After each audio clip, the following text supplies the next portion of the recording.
Welcome to the wasted world of sports, where the game's just a backdrop for drunken retorts. Rugby league or union, it's all fair play, but it's the banter that steals the show. Hey, hey, hey, hey. Ahoy, we're here to make some noise. It's all about the laughs, the fun, and the choice. Join us in our world where the banter is prime. Wasted world of sports, we're having a good time.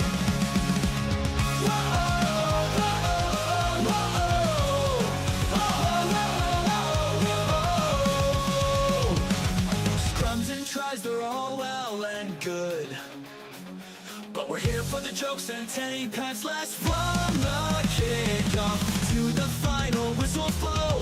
We'll take the 2 and we're ready to go. Ahoy, we're here to make some noise. It's all about the laughs, the fun, and the choice.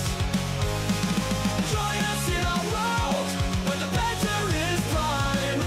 Wasted world of sports, we're having a good time. We break down the plays, but it's all in jest. With a laugh and a cheer, we bring out our best. No serious analysis, no expert critiques, just a bunch of mates sharing plenty of drinks. We'll raise the load, from sideline jokes to post-match tales, all big goofs and their big fails. We're not so serious, and that's our style. With each ahoy, we raise our steins. Ahoy, ahoy, we're here to make some noise. It's all about the laughs, the fun, and the choice. Join us in our world where the banter is prime. Wasted world of sports, we're having a good time. So come along and join our sporting crew, where the banter's always fresh and the laughs are true. Oh, wasted world of sports, here's to our cheer. We'll see you on the pitch and drink some beer. World of sports, eh? Oh, he's copped a head right to the nuts. Tedesco's butt crack. Ahoy! He's nearly taken security's head off. I have no idea what the wasted world of sports is.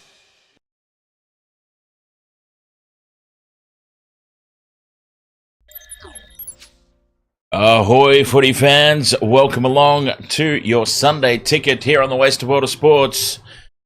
Couple of big games, really, in the context of the season. Not so much for position in terms of the first one, with Manley taking on the Sharks.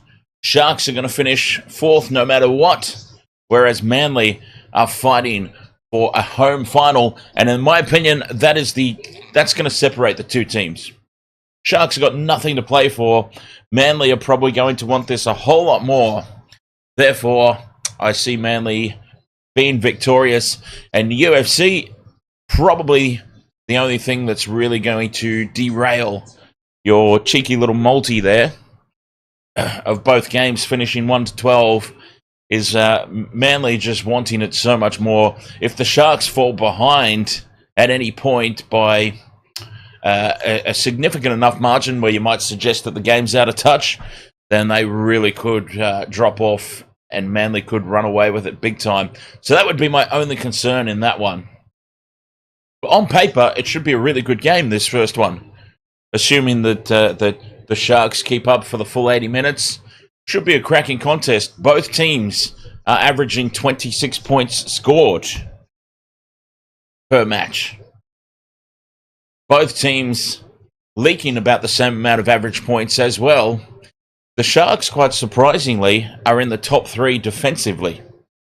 I think that's pretty crazy. Because the way I talk about the Sharks, who are my team, by the way, I'm allowed to talk badly about them. But the way I talk about them, you think that they've got one of the worst defense and attack stats in the competition. But anyway, on paper, it should be a close game. As I said, 26 average points scored by both teams exactly. And 17, Manly 17 points average against, and the Sharks 16. So it should be a very, very even contest. Marley Prime, ahoy there. You've been told that we need to win by 74 to play the Storm. Play in the Storm anyway. I let me have a look to make it official, but there is absolutely no way. I don't think there's any scenario that can happen where the Sharks avoid the Storm in week 1 of the finals. And the only way that the Sharks can... well, actually, here's a scenario where the Sharks could avoid the Melbourne Storm. If they lose to Manley tonight by about 100 points, roughly, give or take, then they will fall to 5th and the Cowboys will jump up into that 4th spot. And the Sharks would get a home final against the Dolphins-Knights or Raiders. So there is actually one very unrealistic scenario where the Sharks could avoid the Melbourne Storm in week 1. Okay, yeah, actually, I'm having a look here, and yes, they would need to win. They would need to win by 74 points to leapfrog the Roosters. You're right. There you go. Drizzy Goat says Sharks 13 plus. Holy hell, I hope you're right about that, mate. Knights 1-12. 2 close games.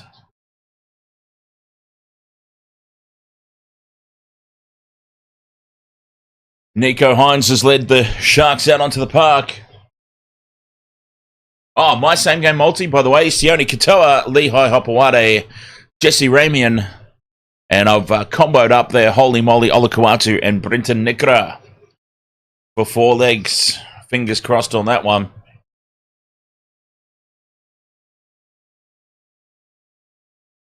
Manly playing for a home final. The Sharks playing for nothing, really. They're likely to finish 4th no matter what. Can't imagine them getting beaten by 100 to fall to 5th. Can't imagine them winning by 74 to advance up to 3rd. And honestly, what would be the point? Travel to Melbourne to play the Storm in week 1 of the finals, or travel to Penrith to play the Panthers in week 1 of the finals? You're kind of screwed no matter what, so why exert all that energy trying to win by 74?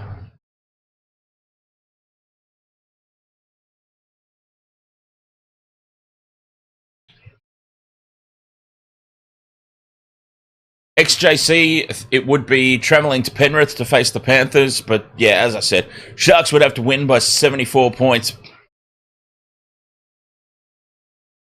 to make that happen. So let's be realistic and say it's not even a consideration.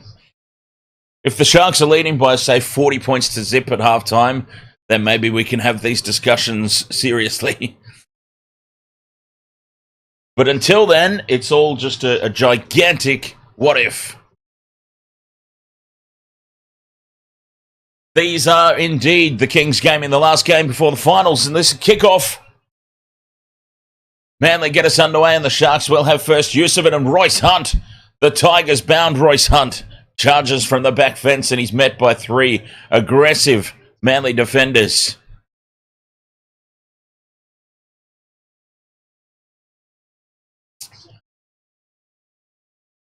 Big defence to start this game from the home side.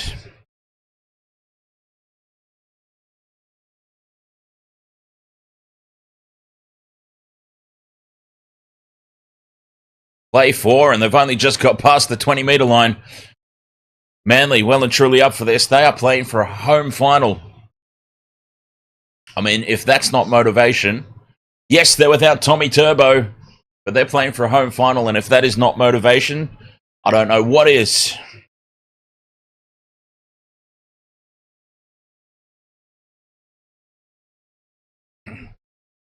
Up over halfway on play 2 here. Manly, good field position. Spinner Shark, ahoy mate. Up over halfway goes Lodge. Matthew Lodge, how many years does he have left? Croker to Paseka. Paseka running a nice angle back into midfield. Loses the ball. And that's a big mistake. Manley, they had all the momentum to start this match right from the very first hit, driving big Royce Hunt backwards. I tell you what, I'm really looking forward to some of these post-season streams where we dissect the 2025 sides, the new signings, who's moving on, who's coming in. Cannot wait to do the Tigers. That Tigers squad is looking prime for season 2025, and I think they're going to surprise a lot of people. After 3 spoons in a row, next year, when they suddenly pop up in the top 8, and I mean convincingly in the top 8, it's going to shock a few people. Brayley goes from dummy half and then spills the ball on tackle 1. Oh, these are mistakes that they've been making all year.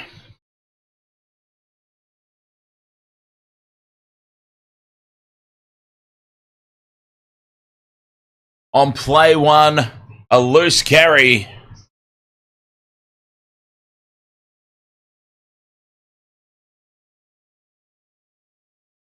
I am telling you, as soon as the 2025 odds come out, the second the 2025 odds come out, jump onto the Tigers to make the 8.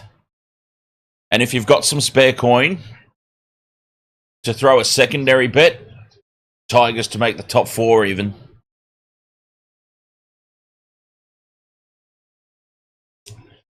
We'll do the streams after the season, but they have got a mint-looking 2025 squad.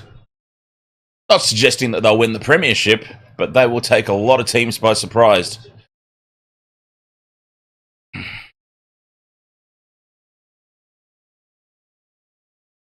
I think he's completely fresh-faced and sober today, XJC, which is why his topics of conversation is right down here. 20 metres out from the line here, Cherry Evans with the inside ball to big Matt Lodge, who's getting very heavily involved. Jason Callaway, ahoy, out to the left, Trbojevic to Brooks, a grubber into the end goal. Winning the race is Lehigh Hopewade. Lehigh Hopewade with the try, and there is an early tick off the multi. That's what we want to see. I don't want to see my team get absolutely schmozzled, but I do like seeing a tick off the multi nice and early, and that all comes back to the play 1 error from Brayley. Not Blake Brayley specifically, but it's been happening all season long for the Sharks. All season long, and these early tackle count mistakes. Let's see if Will Kennedy might have got in there and snuck a hand in. Oh, this is no try. This is no try. This is going to get looked at. Oh, just award it. Just give it to him. I'm happy for it to be given. Will Kennedy might have just saved the day here. Yeah, the look on Lehigh Hopewade's face says it all. Take that tick away from the multi, because Will Kennedy has absolutely saved the Sharks' skin here.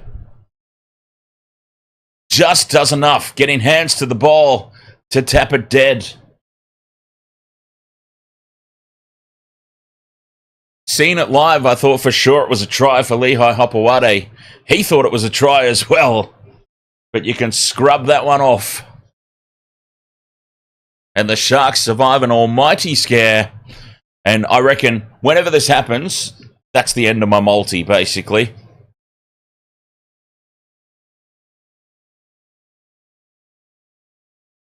McInnes onto Rudolph.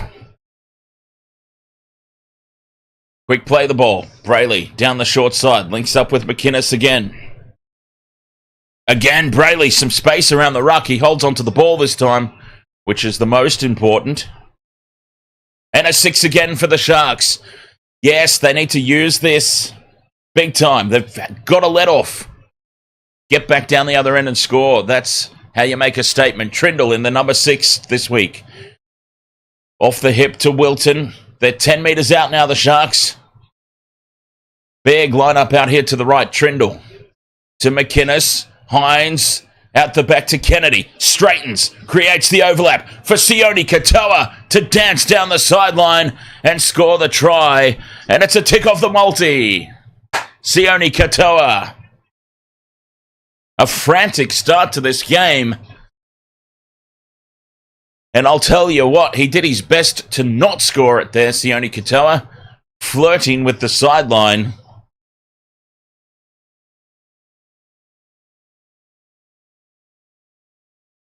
Hines out the back to Kennedy. Let's see if there's an obstruction call on Nickera.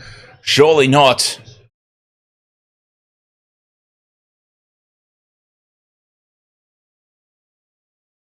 Sione Katoa.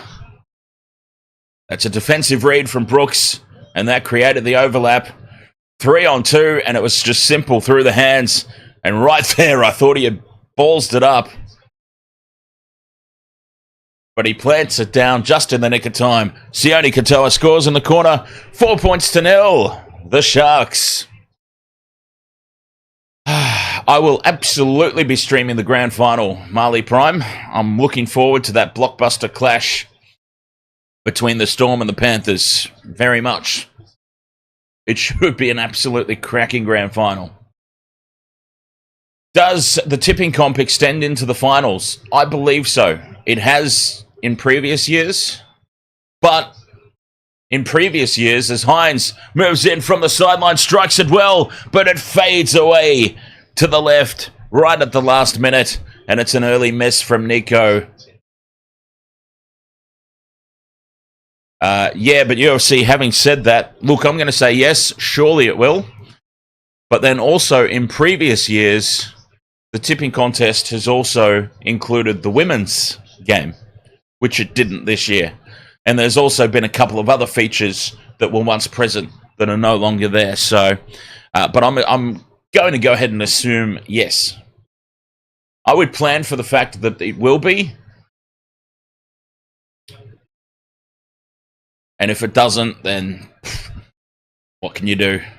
4-0 here, the Sharks leading early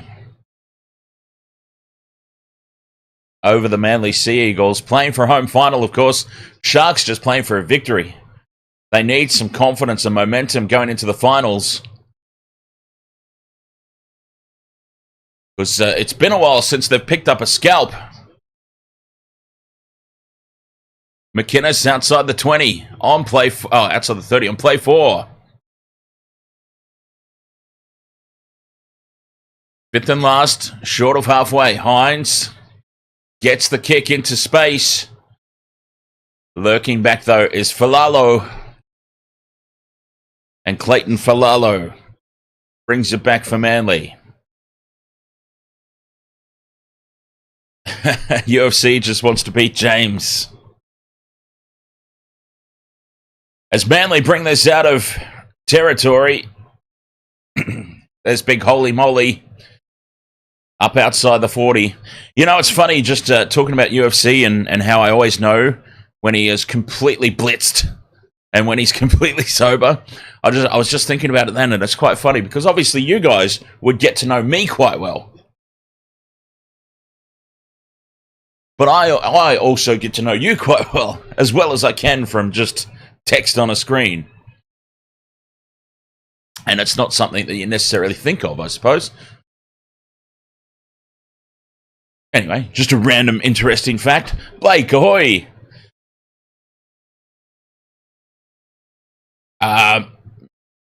Michelle, you asked me if I'd be doing the games tomorrow. And I said, if I'm up and about. If I'm up and about, yes. Got to do the All Blacks and then the Wallabies game early in the morning. You were the one that said, so that's a no then. I didn't say no. Fifth and last, here's the high ball down the short side. Taken to the back by Hopewade, who was lined up by Ramien.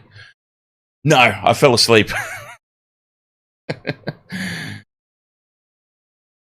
I woke up at halftime. And at halftime, the Wallabies were leading. The Wallabies were leading at halftime. 24, no, not 24. 20 points to 17, I think. For those who don't know, the Wallabies lost to Argentina this morning after leading at halftime 20 points to 17. The Wallabies ended up losing 67 points to 27. 67-27. Penalty here to Manley. Right out in front. A gift 2 points if they want it.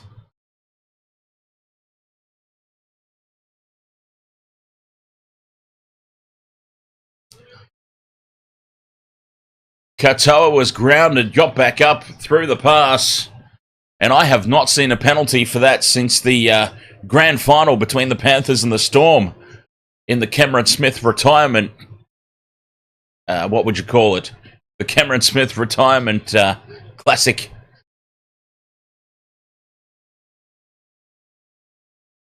Into touch it goes. No interest in the 2 points. 20 out from the line. Manley looking to hit back.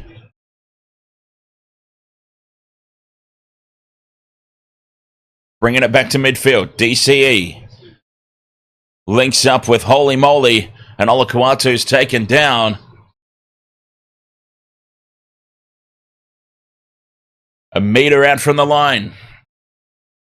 Croker, dummies, open side, goes short side. Tapped down by the Sharks. It'll be 6 more tackles. Oh, not for real, Michelle. The Dolphins and the Knights have to draw. And draws are extremely unlikely, of course.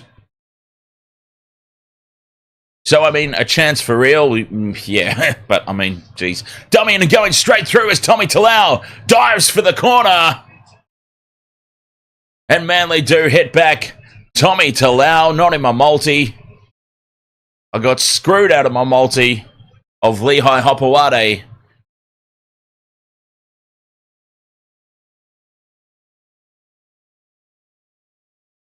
Damaging that left-hand edge.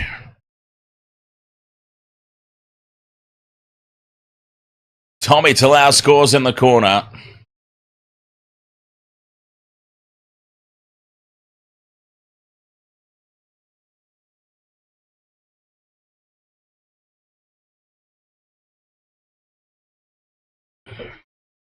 I really couldn't, see. It was the definition of a rebuild year for the Raiders this season. So what Ricky has managed to do is actually a little terrifying, especially since I said if the Raiders ever won the comp in the Wasted World of Sports era, that I would shave my entire body on live stream. What Ricky has managed to do with that bunch of nobodies on a rebuilding season scares me that I may actually have to follow through on that statement at some point. It's all right. I'll just take that year off. For that one season, I'll pretend that the channel is retired.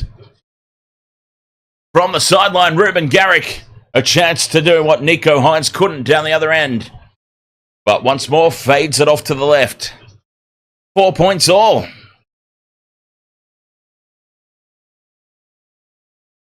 Neutralizer, ahoy mates.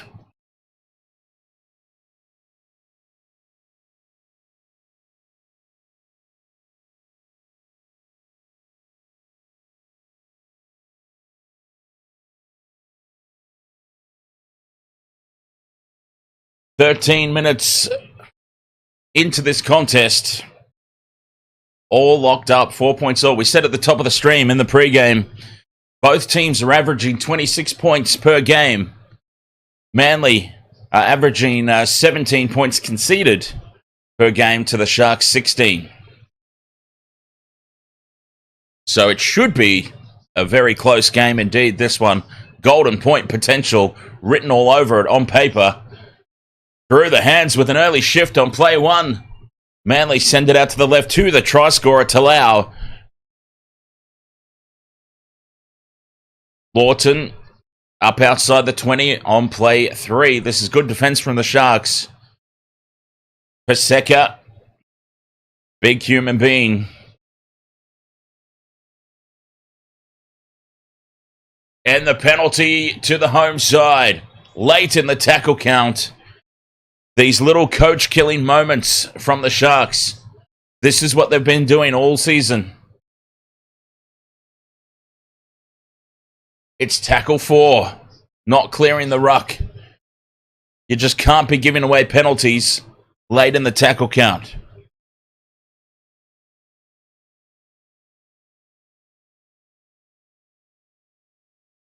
Straight up the guts goes Matthew Lodge. And on the attack, Manley. Brooks with the cutout pass that is dropped.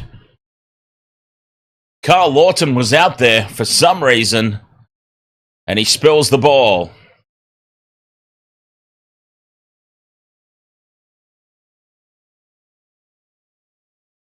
Well, I think you're absolutely correct about two of those teams, Neutralizer.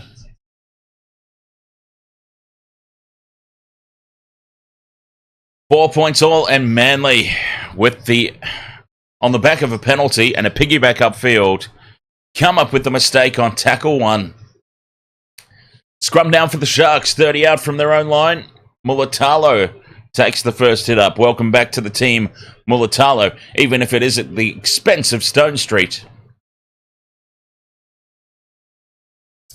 Stone Street, though, of course, still a rookie. Mulitalo, a proven campaigner. High shot there from Holy Moly. Lucky to not give away a penalty. Seen it live. The slow motion replay might tell a different story, though. Royce Hunt backs into the defense and over halfway on tackle 4. Brayley goes quickly to McInnes. Hines out the back to Nikora. Nikora steps back in field. Inside the 20 he goes. Still going. Oh, but he runs behind his own man and gives away an obstruction penalty when he just needed to drop to ground, and the Sharks fail to get to their end of set. Can they challenge this? I don't think you can challenge that call. Obstructing the defender. Here where Nikora steps back in field and he gets in behind Jesse Ramien. It's a harsh call, but that's the rule. As soon as he went behind Ramien, he needed to just drop. It's as simple as that. It might be a ridiculous rule at times, but it is what it is, and it applies for everybody. With that, Manly go back into Sharks territory. 40 out from the try line. Here's Paseka. Such a big unit. 30 out. Trbojevic to Holy Moly. Olakuatu goes inside the 20. Here come the home side. Manly on the attack. Nathan Brown in at first receiver because, of course, he is.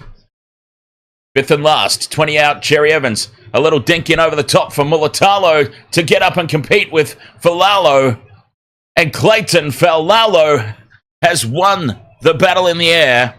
Plants the ball down to score in the corner. The go-ahead try for Manly. I tell you, this could be a high-scoring game, the way this is going. Just way more determination from Manly here. They wanted it more. The James, ahoy mate. Valolo straight over the top of Mulitalo. Bumps off Will Kennedy, spins and plants it down in the corner. Try confirmed. So that's both Manly wingers now. Oh, no, it isn't. Lehigh Hopewadi got overruled.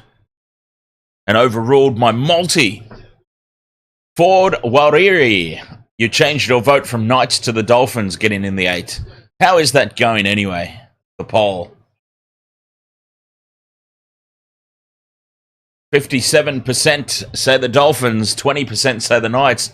There's actually more votes for the Raiders than there are for the Knights. Well, that's got to be depressing for the Knights fans.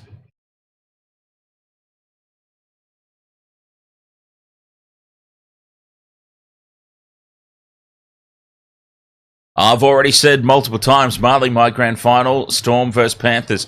Garrick with the sideline conversion. This time he pushes it out past the near upright. And it's 8 points to 4. Conversions are very important. Manly have lost a game, at least one already this season, due to not having a goal kicker capable of putting the points over.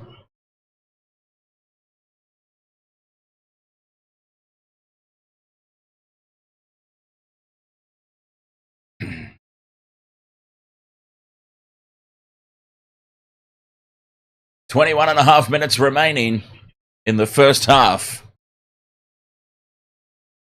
Cliffy Lyons in the crowd. I wonder if he's enjoying what he's seeing at the moment as the Sharks get us back underway. And the crowd is very excited for Nathan Brown there, charging from the back fence.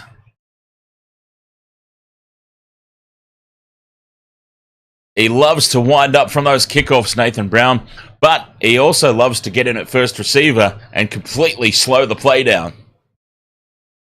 Don't understand why he's given free rein to do that by the coaches. Doesn't matter what team he plays for. The big lump shows up in at first receiver and just slows everything down. Fifth and last, the kick goes down to Mulitalo, who takes it on the full. Eyes up Ruben Garrick, but he's met by Holy Moly, and he gives him a working over on the ground as well. Possession completely swung in favour of Manley now, and 20 tackles inside the Sharks 22 to the Sharks 5 up the other end. So after the early Sharks try, Manley have just claimed full control over this game. Hines kicks on the fourth from inside the 40. Finds the turf. Absolutely no threat of a 40-20. It was straight down the middle. And Kohler can bring it back under no pressure. A nothing kick there from Hines. Can Braden Trindle please do the general play kicking? I completely understand that for some reason we are paying Hines $1 million. But at some point you can step back and say, he's not worth it. You don't have to keep putting him in this position just because you've committed to that contract. There's ways out of it. Anyway, 30 out from the line again. Here come Manley on the back of a shocking kick early in the count from Hines. Cherry Evans out to Kohler. Kohler almost gets on the outside. I want to say UFC tipped Manley.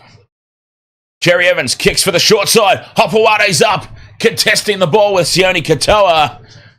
And the Sharks come away with it. A metre out from their own try line. Geez, Hopoate actually won the leap to that. And Katoa ripped it away. And a very relieving penalty here for the Sharks. Boy, do they need that. Completely under the pump. And they really, really needed that. Jayden Morris, ahoy, mate. Storm vs Cowboys grand final. Geez, the people are starting to rate the Cowboys after one good performance all season.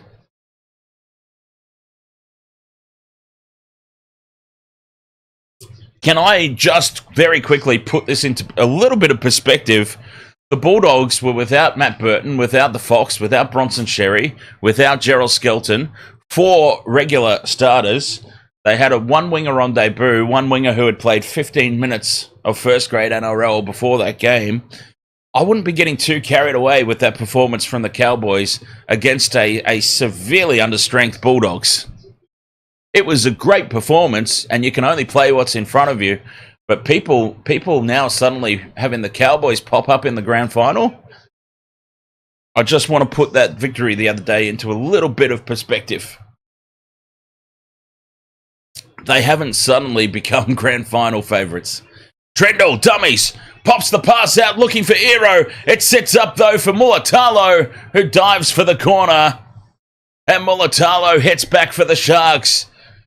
It was meant for Ero. It was a loose pass from Trindle, but it was worked out in the end, it looks like, as Mulitalo dives over. And it's a try-scoring haven for the backs at the moment. A centre and a winger for Manley. Both wingers now for the Sharks. And it's 8 points all with the kick to come. Hines has had a practice shot from out here earlier.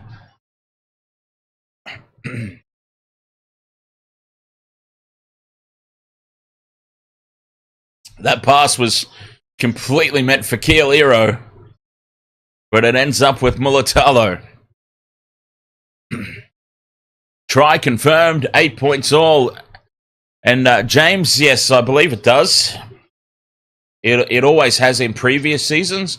But as I was saying to UFC earlier, mate, Also in previous seasons, the tipping comp has included the women's, the NRLW has been part of it as well, which it wasn't. Which it wasn't this year. So, but I'm assuming it will still carry on into the finals. It has to.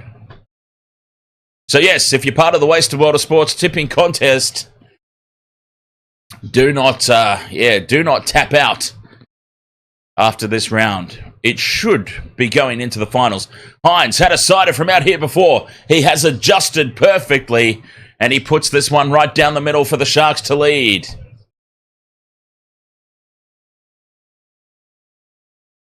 Hooper Productions, 150%. See how much I agree with that? 150%. Atkinson should be starting, be the main kicker, should be the main man.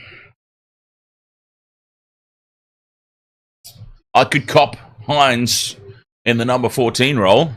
I could cop Hines at fullback, actually. Will Kennedy, as much as Will Kennedy has his moments, he is found wanting defensively a fair bit, I find.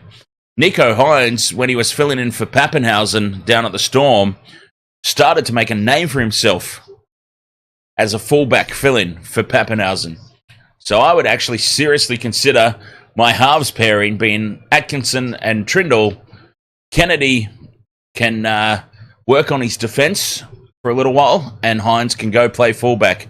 Frees up Nico's running game, give him a little bit more confidence where he doesn't have to have the pressure of general play kicking and steering the team around the park, and maybe he can just rebuild that confidence back there.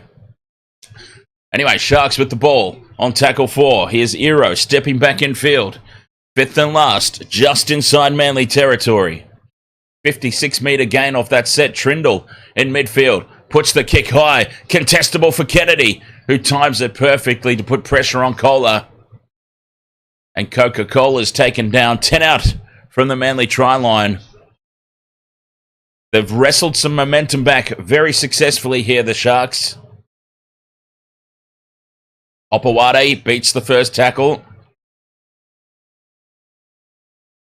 Out to the 30. Aioli Sauce. On play 4. Cherry Evans with the early kick from inside the 40. Showing Hines where a 40-20 attempt should be angled towards the sideline. It doesn't make it though, and Katoa collects it in the end goal. And Katoa's wrapped up a metre out. Now that is what you're supposed to see happen from an early kick. I mean, I'm sorry to pile on Nico. I really am. But he's just not getting things right. Things that he should be getting correct. Cherry Evans showing him how it's done there. An early kick on play 4. Yields a result for Manley. Here's Mulitalo now. Looking for the offload. It's risky. It luckily bounces up for Dizzy Hazelton, who charges onto it and brings it outside the 20 now. On play 4, though, the Sharks, they are pinned down here. Fifth and last on Teague Wilton. Trindle gets the kick away. Penalty to the Sharks. Taken out after the kick was Braden Trindle. And this is a penalty where the ball was taken. And wouldn't you know, it was Nathan Brown. It was Nathan Brown taking Trindle out after the fact. The crowd is booing because it was a relatively soft contact, but you just can't do it. It's as simple as that. Nathan Brown, a little bit of air between the ears there moment.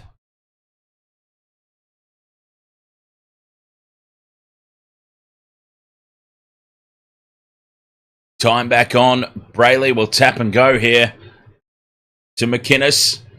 Dizzy Hazelton with the hit up. 20 metres out from the line here, the Sharks in front of the posts. McInnes down the right-hand edge, links up with Wilton, or is that Williams on maybe? That looks like it might be Williams, yes. Hines uses Hazelton on the crash ball. A metre short. Brayley goes to Hines. Kennedy out the back. Well wrapped up there by Brooks. That's play 4. Staying on that right-hand edge. Hines floats the Harbour Bridge ball out to Sione Katoa, who dives for the line. And the cover defence gets across and bumps him into touch. Try-saving effort there from Talau and Lehigh Hopewade. Great defence on the goal line by Manley. Now that is goal line defence.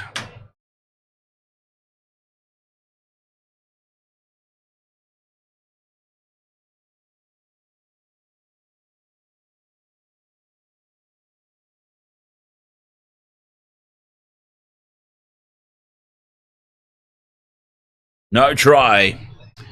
10 points to 8 it remains, but some enterprising stuff there from the Sharks. 12 and a half minutes remaining in this first half.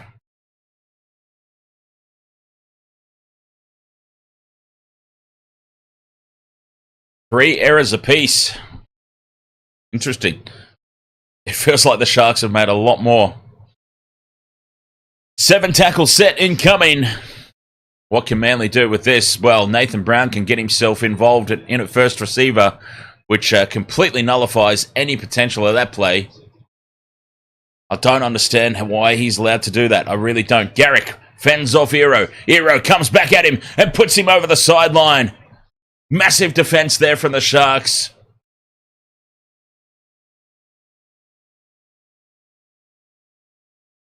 Garrick backed himself. And Keel Ero was up to the challenge.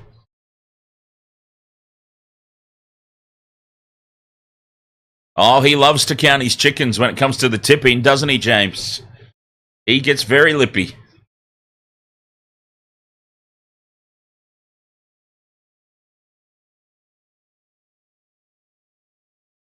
Hazelton.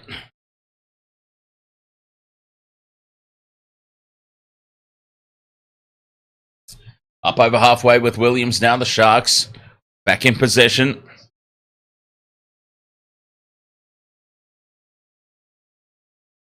I actually made a really good meme about it that I'll share with you on Discord, James.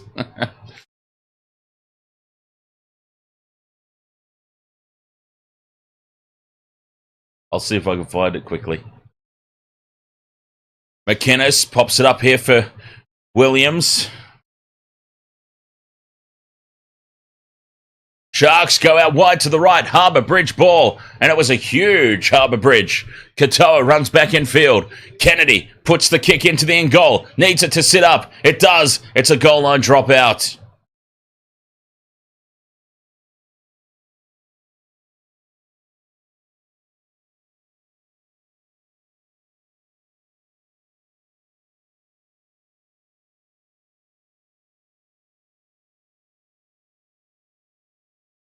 Result for the Sharks.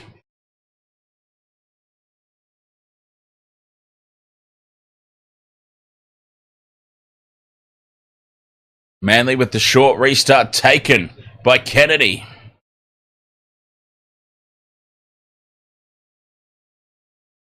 The Kings gaming. I would like to see the Dolphins because I predicted the Dolphins to be in the 8 at the start of the year. Trindle up to Hazelton. Hazelton almost fights his way to the line. Tackle 3 here for the Sharks. Just to the left of the post. A metre out. Trindle dummies. Goes on his own. Looks for the offload. Goes to ground. Oh, it's called a knock on against Trindle. Knocked on play 3 with the Sharks on the attack. Wasted opportunity. Showy McWords. Dolphins would definitely make it to the top 8. Well, they have to beat the Knights today. David YT, you want the Eagles to win. Come on. Manly, of course, playing for a home final against the Bulldogs. The Sharks playing for absolutely nothing. Which is why I think in the end, with Manly just way too much to play for here, surely Well, it could have a negative effect, I suppose, because the Sharks don't have anything really to play for other than the win. They're going to finish fourth regardless. Win, lose, draw, Sharks finish fourth.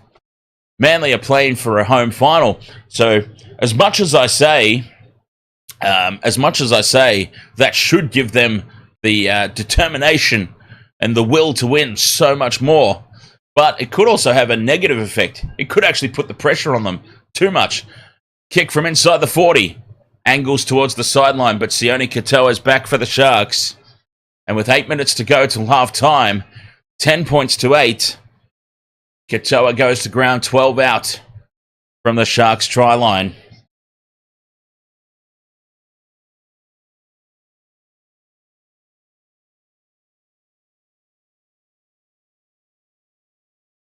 Sofa Talakai's on, takes his first hit up.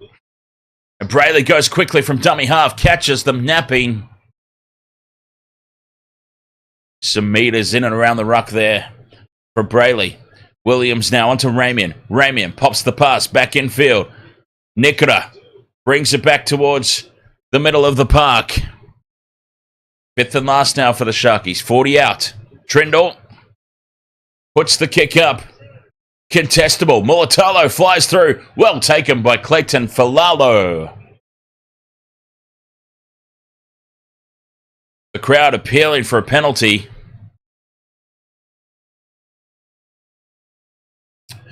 Well, don't forget, when the season is over, the season proper, there's obviously, well, and I'm talking about post-finals, there's more rugby league action to come. The Pacific Championship. What team will Australia field? We have seen Dylan Edwards replace Teddy for the New South Wales Blues. Has Dylan shown enough to replace Teddy in the Kangaroos as well? Who will be the halves pairing? With Munster still not at 100%. Munster might come out and have an absolute blinding final series. And make it absolutely no debate. As Katoa's put into some space. Well tackled around the legs by Tommy Talau. Quick play the ball and Ramien scoots away up over halfway. Gets another fend on.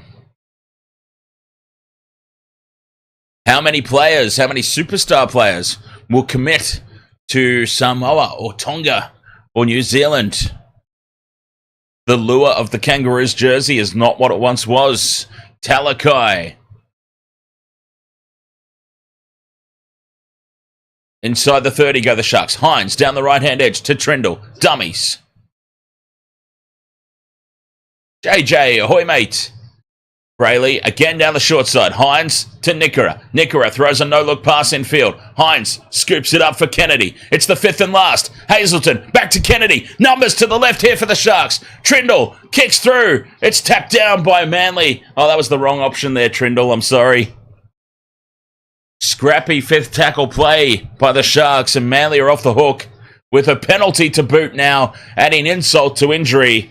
Talakai gives away the penalty, and that was just a shambles from the Sharks on the fifth and last play. Utter shambles.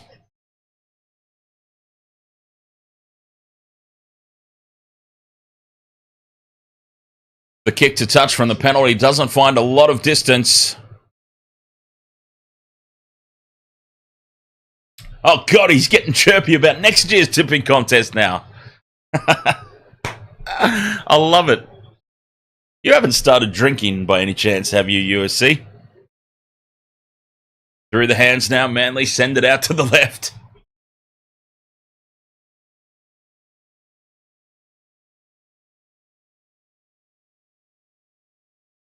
Making a break down the short side.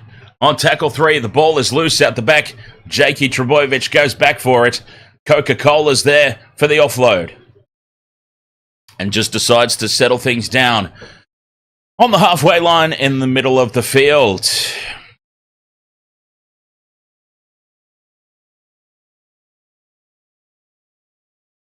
Cherry Evans puts the kick in on the fifth and last. Mulitalo retreats, winds up, leaps forward, and takes it with ease for the Sharks.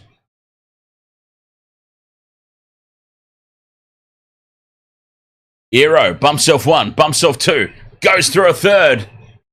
Well, that's a good run there from Hero. Kennedy.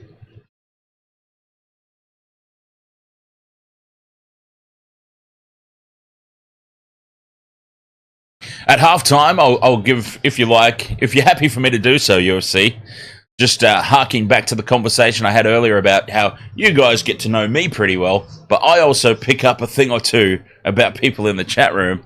If you're happy for me to share it, I will gladly run through just quickly at halftime how I know that UFC has been on the Terps. Fifth and last. The kick is put through. The Sharks contest. Tap it back. And a penalty now for the Sharks. Manley play the ball from an offside position.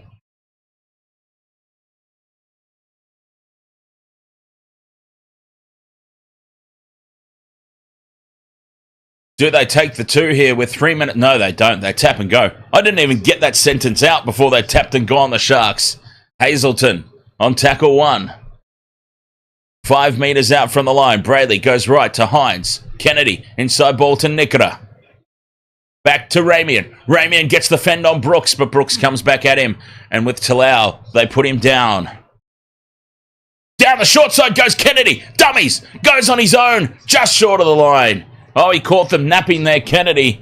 But they responded in time. Tackle 3. Hines now to Hazelton. Hazelton with the double pump to Williams, who bursts straight through and scores under the posts. Oh, God, Manly are absolutely poo-pooing the bed here. A home final within their reach. Jack Williams has gone straight through the double pump from Hazelton with the try assist, and the Sharks lead 14-8. Kick to come from right in front.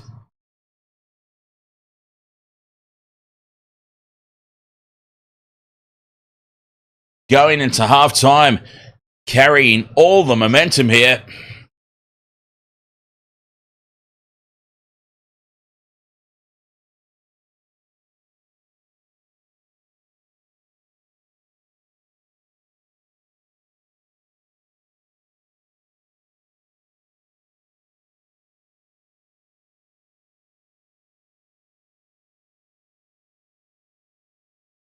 Thank you, UFC. As soon as that thing was announced, that was my immediate result. My immediate thought. That was my immediate thought. Straight away, I'm just like, because that's what we did. We're like, oh, well, we won't buy pre-mixed anymore. Easy. And then what happened is we all went from drinking, we could drink a 6-pack, just an afternoon chill session, for example. We could all drink a 6-pack and be more than happy. Back in the day, we were happy with that.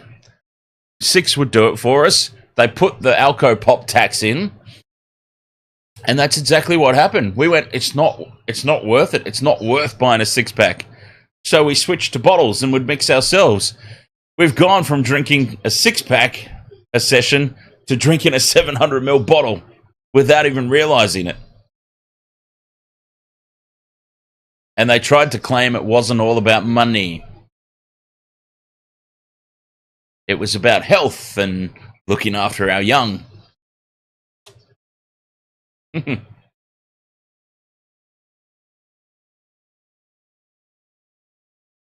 Or, as we were talking about the other night, not we as in you and I necessarily, Michelle, but we as the Wasted World of Sports were talking about the other night, is the old Macca's Cups. Before the Force, because I almost called them piggies, but before the Force cottoned on that suddenly everyone's walking around with Macca's Cups. Why is Macca's drinks suddenly so popular? And yeah, they sorted that one out pretty quickly.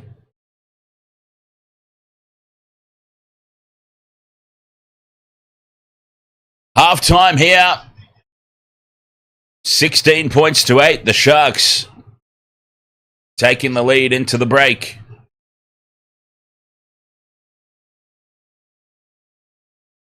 What a solid effort that was from the Sharks. They started well. They dropped off a little bit there. Oh, what's this, Mitchell Vela Sport? A 24-hour UFC main event channel.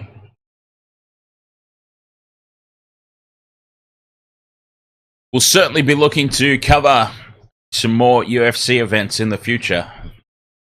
That's for sure. Live ones, of course. I really enjoyed the one that I did.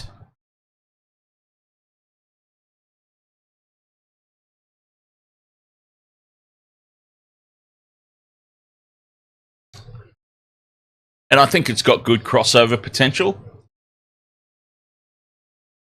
That's what I try and take into consideration when I consider new sports to cover here on the Wasted Water Sports moving forward. It's like, what kind of crossover potential does it have? Obviously, Rugby Union and Rugby League have great crossover potential. UFC's too busy walking up mountains these days. I didn't think he'd done that for a few weeks.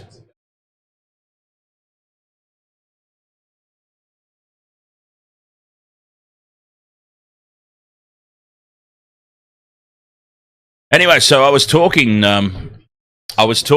earlier about how you guys obviously get to know me quite well and my personality and whatnot. I also pick up a thing or two about you guys, of course, and UFC asked me the other night, and I never got around to answering because too much was happening in the game. At the end of the day,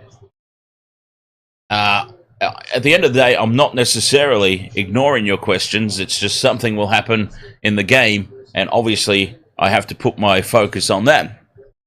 And I don't always remember to come back to what we were talking about. And that happened the other night. Yeah, I haven't had a chance yet, James. I've been doing the Rugby Championship. So after the streams last night, I went straight to bed for a nap. Got up for the All Blacks game. And then I was asleep again before I got up for... So I just haven't had a chance yet. But definitely a conversation we will have. I even took a photo. I took a photo on my phone as well to send across. Yeah, so UFC asked me the question of like, how did you know I was drunk, DC? And I started to explain to him how... okay, here's a prime example of sober UFC in the chat room to... I've got an inkling that UFC is having a little party, shall we say. Now, obviously, one of the big things that we're all about banter here, by the way. We love the banter here at the Wasted World of Sports. I mean, look at the fact that the Drizzy Goat has never been banned. I would hazard a guess that on a lot of other channels, Drizzy Goat would have been banned long ago.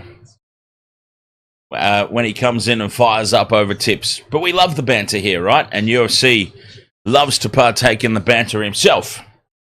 Now, obviously one of the big things that we've been talking about this season is the Canberra Raiders. UFC had predicted the Raiders to go all right. I had predicted the Raiders to go quite badly. And as they're rebuilding, I thought this was a clear rebuild year for the Raiders.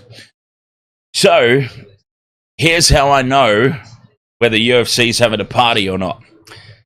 Because it's our big banter point, is the Raiders. The Raiders will get a win. And completely fresh-faced and sober UFC, when the Raiders win, will go, how about them apples, DC? Fear the Viking clap. Ricky's getting the job done. You fear the Viking clap. UFC, when he's having a party, get that up here, you peasant! I told you they'd win!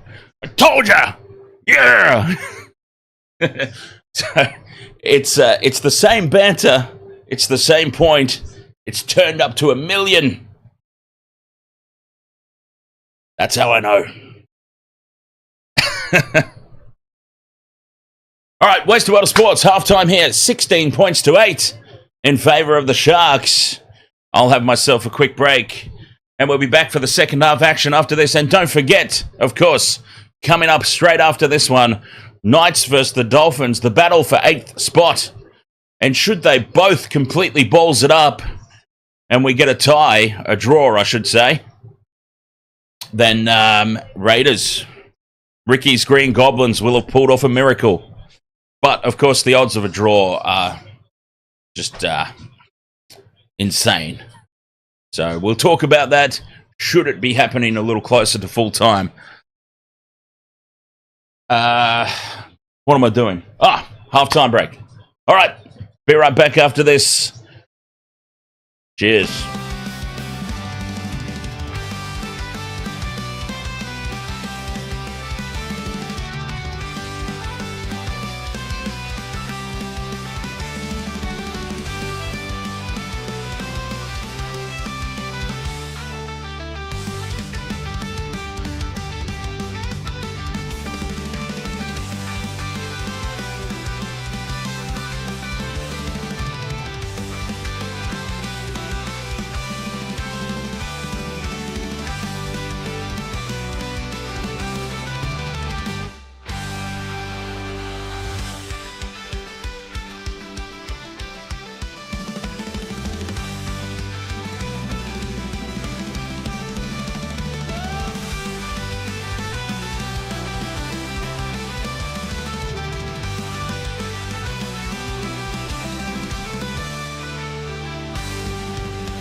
Welcome to the wasted world of sports, where the game's just a backdrop for drunken retorts.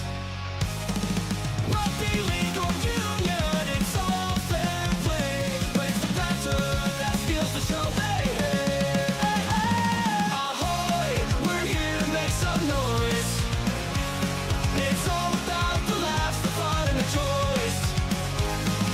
Join us in our world where the banter is prime. Wasted world of sports, we're having a good time.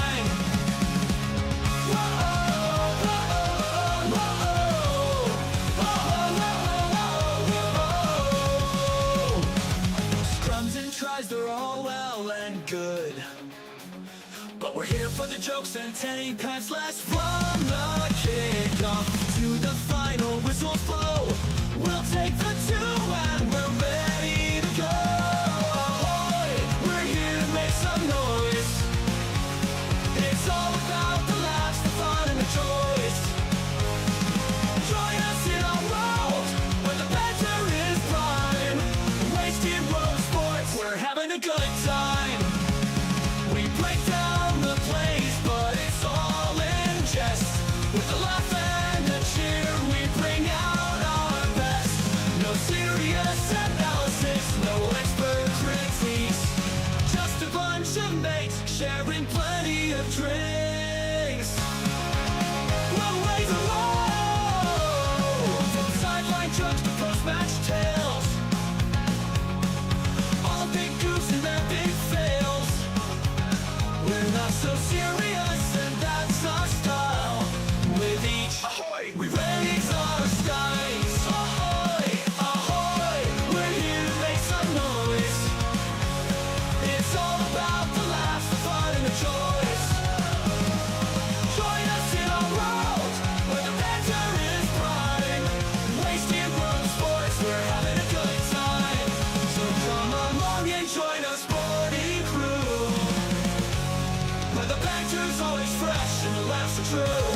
some beer. Yeah.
Well, oh, was that? I just made the mistake of clicking on a link that James sent me on Discord. I'm not going to sleep tonight.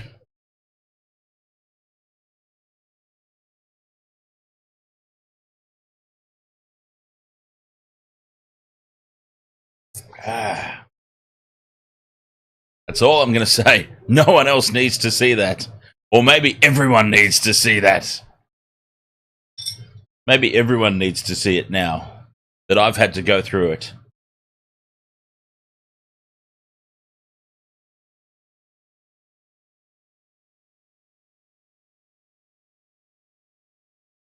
Halftime here. 16 points to 8. The Sharks leading Manley. Manley playing for the home final. I really thought that they would be up for it a bit more than this. But like I said, maybe, just maybe, they're feeling the pressure a little bit more. There's no pressure on the Sharks here. And maybe that is what's ultimately potentially coming back to bite them here. I didn't have a chance to watch the whole thing, no. I saw the first few dresses and went, my God, I didn't need to see that. I'll suss it out. If I can bring myself to it, I'll suss it out after. Harley Waban, ahoy, mate.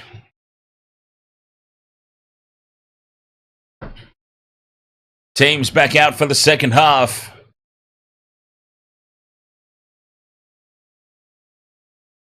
As it stands right now, Manly have given up the home final. They'll be, well, not that that matters too much, I suppose, when you've got two Sydney teams, but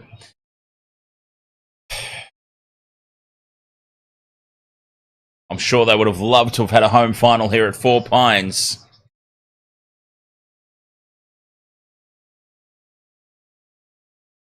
Big effort needed for my same game multi here in the second 40.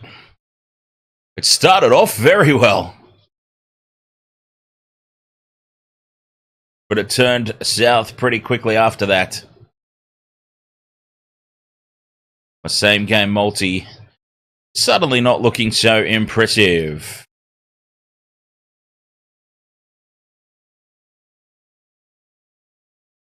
Second half underway. Sharks with the kickoff. The ball hangs in the breeze a little bit, and Aioli Sauce takes the first hit up.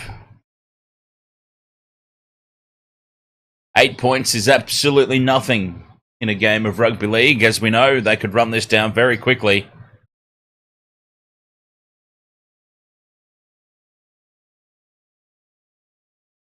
Play 3 here for Manley. Outside the 30. Trbojevic. Brooks finds a little bit of space. He's shut down. A big hit by Brayley. Fifth and last. Cherry Evans gets the kick away. Taken on the full at the back by Mulitalo. Eyes up his options. Hangs down the short side. Does Mulitalo.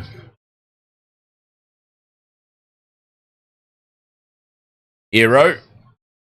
Nowhere to go, so just heads back towards the middle of the field.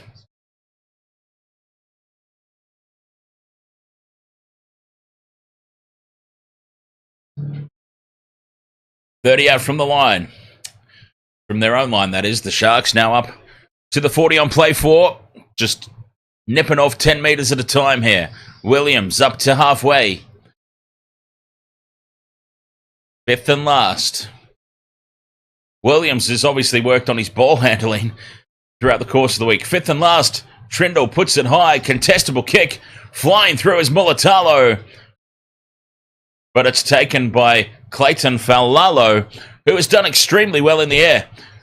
He outleapt Mulitalo in the first half for his try, and he's been very secure under the high ball here. Clayton Faulalo. Keep an eye on that name.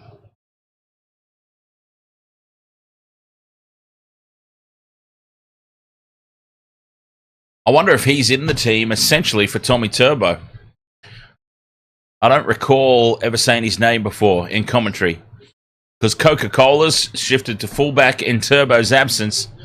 Anyway, here's Brown to Cherry Evans. Inside ball for Holy Moly, who beats the first tackle. He's brought down from behind. 40 metres out from the Sharks line here. Fifth and last. Short side they stay for Cherry Evans. They're up quickly on him. It opens up though for DCE, but Kennedy flies through and plucks the ball out of the air. It was on there for Cherry Evans. Daniel Bate, ahoy mate. Looking good for the Sharkies so far. I'm not going to say anything. I'm not going to jinx anything. Through the hands, here's Ramien up over halfway on tackle 3. Decent field positioning coming here. Nickera beats the first tackle. Gets the offload to Hazelton. Straight up the middle. Dizzy puts the step on. And he's brought down by Coca-Cola at the back. Front foot ball though for the Sharks. Gaps everywhere on the left here in the Manly defence. Trindle throws it out too quick. Hero is wrapped up and brought down. Some of the decision making from Trindle today, he might just be a little bit confused back in the 6 jumper. Fifth and last. Do they realise? Hunt offloads back to Hines. Hines on the crash ball with Williams, and there's the error. Oh, it was Teague Wilton. My apologies to Jack Williams. Jack Williams is standing there behind the play going, I didn't do anything. Why is he calling my name out? Fifth tackle options from the Sharkies again, letting the team down. And now backing it up with a penalty on play 1. This is just, the Sharks, what are you doing to us? They make the error with a scramble play on play 5, rather than just putting a contestable kick in or kicking for a result. And then they back it up with a penalty on play 1. Every single time they follow up an error with a penalty.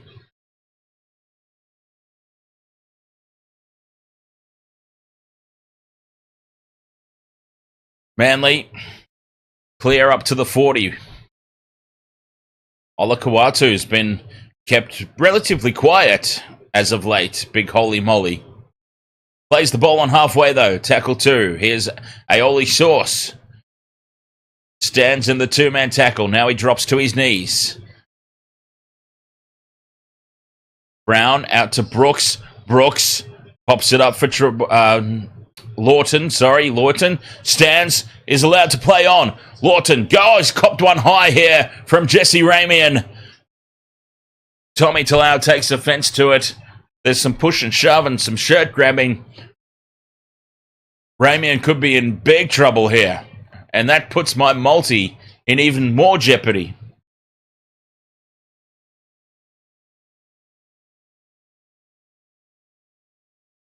Lawton's up and about. He was slipping, which might be the only thing that saves Ramien here. Lawton was indeed slipping into contact. Well, I mean, if it was a hit on Reece Walsh, it's an immediate send-off.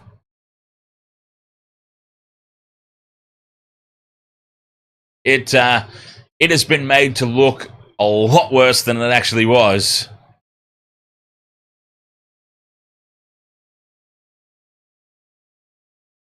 Definitely a penalty.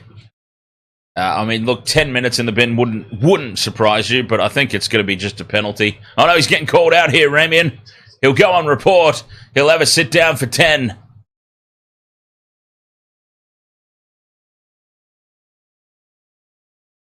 Okay, it's just on report. Common sense prevails. And now somebody else is getting called out. There's going to be a second Shark on report here.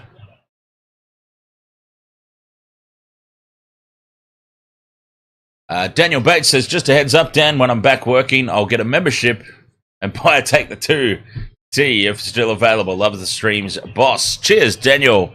I'll drink to that.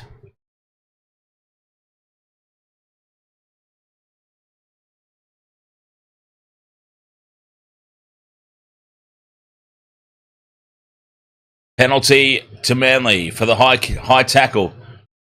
That's 2 in a row. Centre field play. Aioli Sauce sets it up in midfield. 15 out from the line here, Manley. Looking to hit back. Holy moly, Olakuatu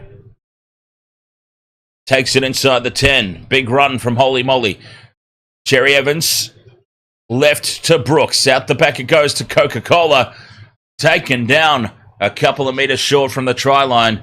Manley building some momentum though. Brooks to DCE. Well, no, there he is, DCE. Now to Garrick, who puts the grubber kick through on play 3. Well, that was the wrong option, you would think. Nearly making a meal of it at the back, though, was Mulitalo. And as a matter of fact, he has. It's called a knock-on. They might challenge this, the Sharks. I wouldn't advise it, but what do I know?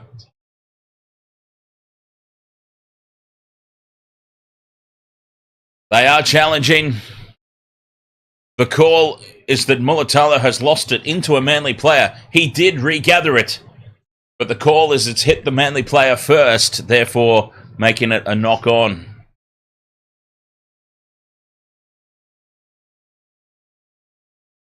Let's have a look. Mulitalo cleans up the grubber kick. Has the ball knocked out here in contact as he falls to the ground. And the ball goes up. Challenge unsuccessful. Well, I did say I wouldn't bother. And they've just burnt their challenge here.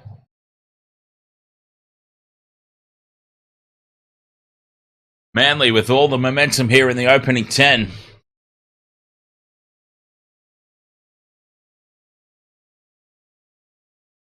I need Hopawate or Holy Moly.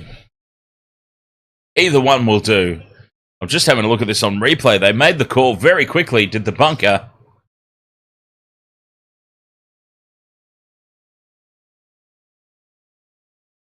Oh, yeah. Cheeky little hand there. Scrum for Manly. They break right. Wrap around with DCE to Garrick. Garrick is wrapped up. Slow play the ball. Could be a set restart. Croker to Aioli Sauce. 10 out. Nowhere to go, so they go back down that far side. Olakuatu running the inside angle. Sharks defense holding firm for now. Here's Brown. to Brooks. Brooks flat pass to Lawton. Well defended by the Sharks for now. Brown again in at first receiver to Cherry Evans. The double pump holds the pass up for Olakuatu. 5 meters out, fifth and last. Brown to Brooks. It's the last tackle. Do they realise? Yes. Kohler puts the kick in. It's going to run dead. And it's a 7-tackle set. Oh, Sione Katoa, nerves of steel. UFC says, DC, you gave me a bum steer when you told me to punt on Manly 1 to 12. I didn't tell you to punt on Manly 1 to 12. You came into the chat room and said, what about this cheeky little multi I put on? Manly 1 to 12, Dolphins 1 to 12. I didn't tell you to do anything.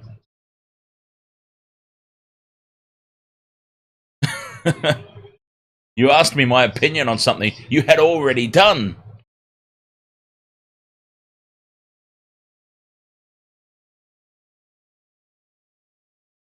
And what are you worried about anyway? There's still 30 minutes to go and it's only 8 points the difference. Hines to Sofa.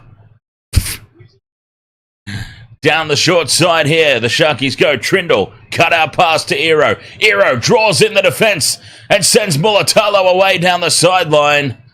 Well, now you can probably start to get a bit worried. Mulitalo scores under the post, and the Sharks extend their lead. Mulitalo. And, the pressure might have just got to Manly a little bit here. They might just be feeling the pinch a little bit. We were talking about how Manly should win this game because they've just got so much more to play for. If you can't get yourself up battling for a home final, then I don't know what. But maybe, just maybe, the flip side of that coin is with the Sharks absolutely nothing to play for, nothing to lose, all the pressure is on Manly.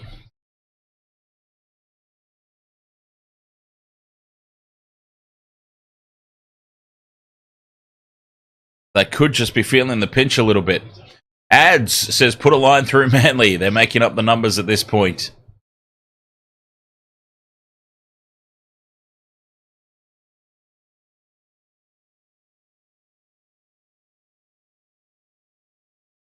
Conversion successful from Nico Hines. Well, you would bloody hope so. It was literally right in front.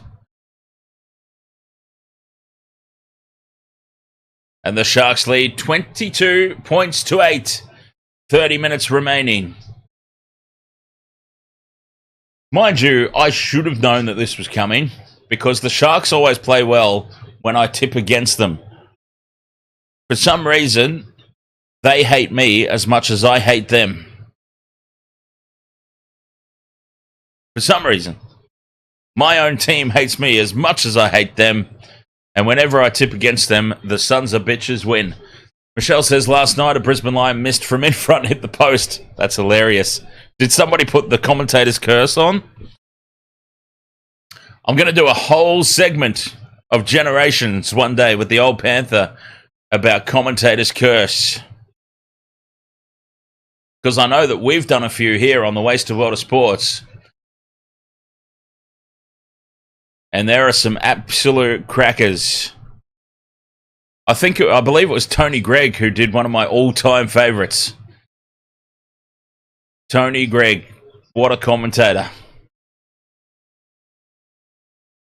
Talakai goes into huge contact with the Manly defence. Croker, Garrick, Brown, 3-on-1. And I think Talakai came off best in that one. Inside the 40, looking for the angle for the 40-20. But Coca-Cola races over there and collects it.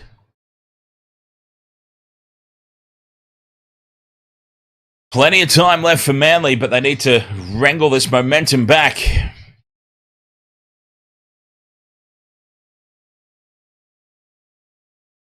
Slow play the ball.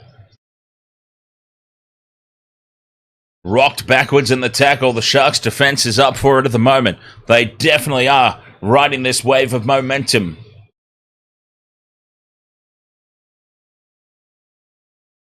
Tackle 4, Paseka plays it. Here's Bullymore on the park. 5th and last now. 40 metres out from the line. Short side they go for DCE. Kicks high. Chasing through and putting pressure on is Holy Moly. Kennedy does well though. Close to the sideline. But importantly for the Sharks, they've got the ball. Ero puts a step on. Some valuable meters. 20 out from the line. Mulitalo getting involved in some hard work. Harley Waban says, Dan, I'm always tipping for my favourite team, the Sharks, in every game, every round, and I'm always backing up for Sharks. Well, there you go. Well, I was looking at it, nothing against my team, the Sharks, obviously. Not that I didn't have any faith in them, but I am protecting top spot on the Wasted Water Sports tipping contest as Teague Wilton goes straight through a big gap. Support from Kennedy inside. He gave it too early. Kennedy's got Hines, though. Goes to ground without passing. Gets up and goes again. Kennedy puts the step on. Now he's got Trindle loose out the back, and they've absolutely butchered it. The Sharks have butchered it big time. Multiple occasions. Whew. Nervous times, though, for Manley. The Sharks break away through Teague Wilton. Sells the dummy, and just laziness there is all I can say about that from Cherry Evans and Garrick. Cherry Evans did not race back hard enough because he thought Garrick had him covered, and Garrick must be hurt because he just stood there and watched him run straight past him.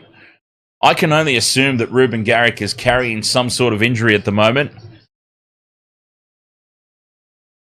But the Sharks completely butchered that. They get another crack, though. Scrum down. Mulitalo on the left. Oh, James, they completely ballsed it up. It was the butchering of all butcherings. I don't understand how they didn't score at least 3 different occasions there. Anyway, I'm probably being harsh at this point. But that's the sort of thing that's going to cost them a finals game. Nikra plays it, 10 out from the line. Here's Sofa. Big Talakai gets the arm free. Can't plant it out over the line. Tackle 4. Manley are up quickly. Hines, cut out pass to Mulitalo. Mulitalo steps back in field, but the cover defense scrambles and puts him down. 5th and last. On that far edge. 10 out from the line. Here's Trindle to Hines. Hines with the cutout ball to Brayley. Brayley kicks through. Needs it to sit up for Atkinson. And Daniel Atkinson will score. He's only just come on the park. And Daniel Atkinson will score. Brayley puts the kick through because none of our goddamn useless halves would put a kick in on tackle 5, would they? It's up to Blake Brayley to have the vision and foresight to put that kick through. And it sits up nicely for Atkinson. Tommy Talau could not turn and get back there in time. And the Sharks lead 26 points to 8 with the kick to come.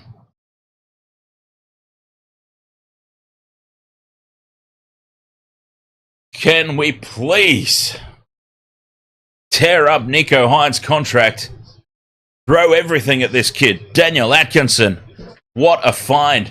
My concern is that all the eggs have been placed in the Nico basket. And Atkinson will leave the club looking for regular game time. He is going to get snapped up by the Roosters or the Panthers or somebody. The Storm. He's going to get snapped up because all the eggs are in the Nico basket.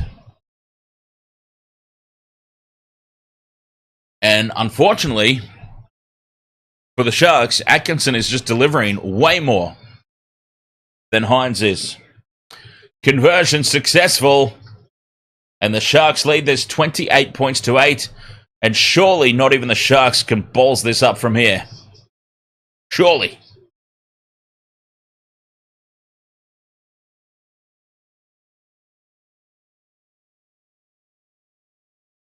And it was a nice little momentum builder at the moment, heading into the finals.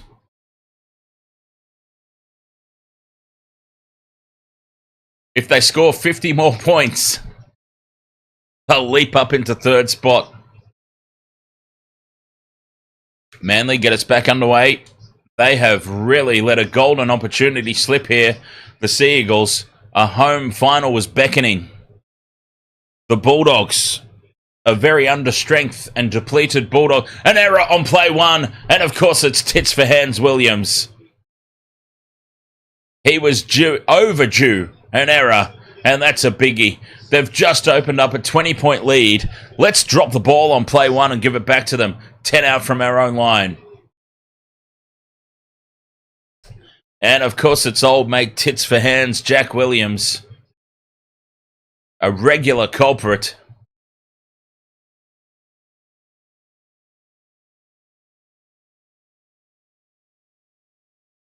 Scrum down for Manly. 15 out in midfield. They could hit straight back and turn this momentum all around. Kohler takes tackle one. 15 out. Brooks in at first receiver. To Paseka. What a huge human being he is. Tackle two. 10 out now. Here's Brown to Cherry Evans. Cut out pass to Holy Moly. Ola Kawatu, who gets one-on-one with Keelero and fights his way to the line. And Holy Moly gets a tick off the multi. That's the wrong spot. Wrong spot. There we go. Holy Moly, Ola Kawatu with the try. Manly on the back of tits for hand Williams, presenting the opportunity, have hit back and they're still in the game. 22 and a half minutes to go, and this will give them some serious momentum now. But most importantly for me, it's a tick off the multi. 2 down, 2 to go. There is still an opportunity for Manly. There's still an opportunity for my multi.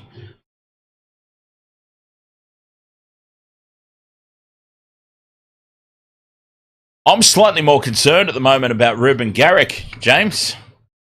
Although he's stepping up and taking the kick, so he must be all right. But I am perplexed as to why Ruben Garrick just stood there and watched Wilton run straight through him. Conversion successful. And Jack Williams has once again put the Sharks in a very vulnerable position. He does this a lot.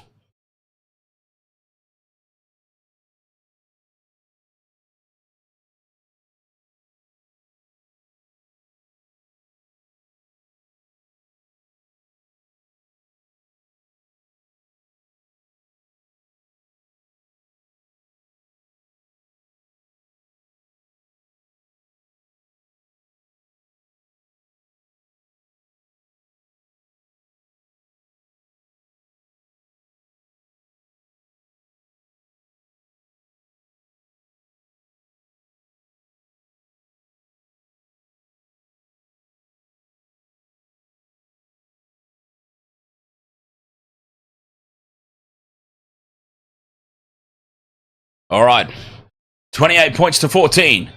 21 and a half minutes to go. Manly spread it wide on play one.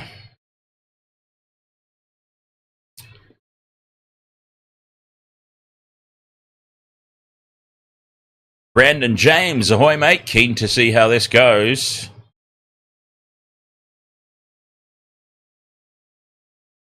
Manly struggling for some meters here on this set though, 5th and last. They only made 33 meters off that set.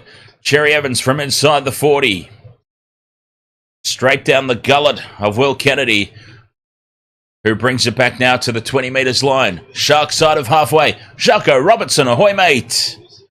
Oh, how good was the rugby this morning, Jaco?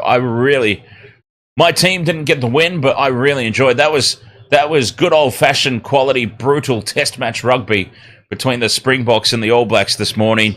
Springboks very deserving winners. And then, of course, the Pumas put the hurt on the Wallabies. And when I say put the hurt on, Holy hell, if you didn't see it, you've got no idea the hurt that the Pumas put on the Wallabies. As the Sharks spread it wide to the right, here's Ramien. Almost gets tangled up with Nikita. Not for the first time tonight, those two have collided. Fifth and last, Hines, 35 out, puts a kick up. Not contestable, it's a little overcooked. And Falalo takes it at the back. Manley ball.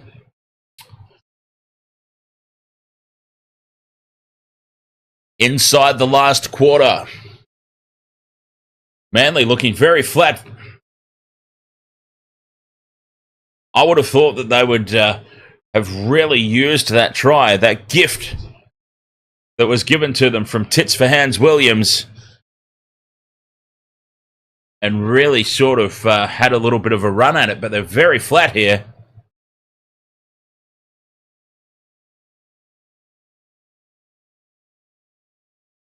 Outside the 40 on the fifth and last, Cherry Evans gets the kick away. Taken on the full again by Kennedy. And Kennedy brings it back to the 30 this time. So the Sharks are just, in these past couple of sets, the Sharks are just winning the battle by 10 meters at a time. Edging themselves ever closer, ever closer.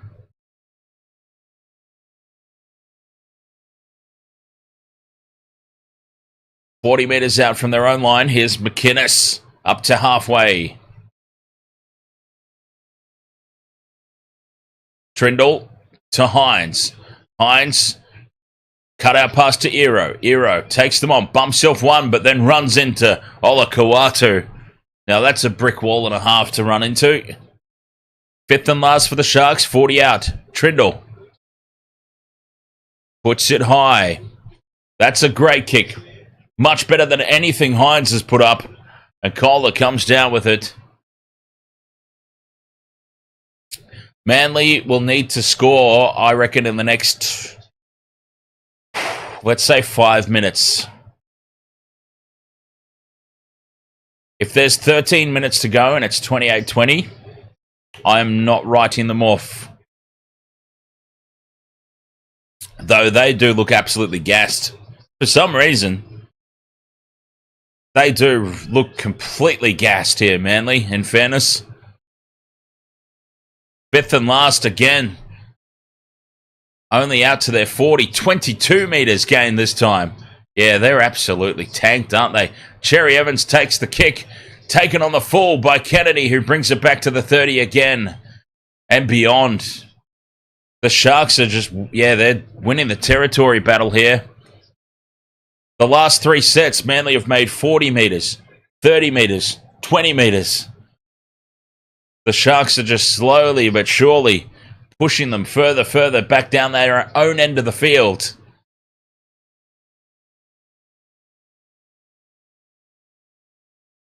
They have got full control of this at the moment, the Sharkies. Atkinson on a nice dart up over halfway on play 4. Hines. Dummies inside to McInnes, goes out to Trindle. Trindle pops it off the hip to Teague Wilton, who makes a line break. Support outside, puts the kick in. It sits up at the back for Manly, though. And Falolo, of course, is there to save the day. But it is a goal line dropout. And, yeah, I've got to say, Manly look absolutely gassed in this one for some reason.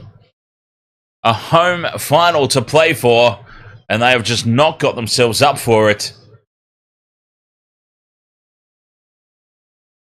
And they do look like a spent force at the moment, Manly, in this contest. Cherry Evans goes short. It's tapped back by the Sharks. Kennedy loses it. Trbojevic knocks it on. Sharks should get a scrum down here. We'll see what the referee's call is. I'm thinking it should be scrum down for the Sharks.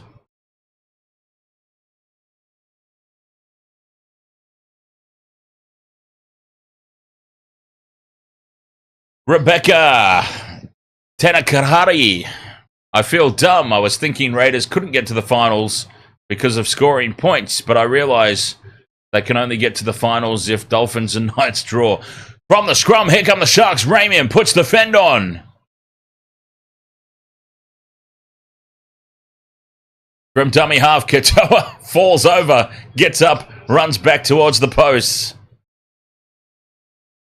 6 again. Manley inside the 10. The Sharks looking to put this result well and truly beyond doubt with another try. Out the back to Trindle. Inside to Nikora. Nikora puts the step on. Straightens Nikora. He's over the line. Britton Nikora scores what will surely be the match winner for the Sharks. Unfortunately, he's already in my multi. I had him comboed with Holy Moly, and they've both gone and scored. And the Sharks have surely secured this now. 32 points to 14. 14 and a half minutes to go. It's about to be 34. It should be an easy kick. Nikora too strong there over the try line.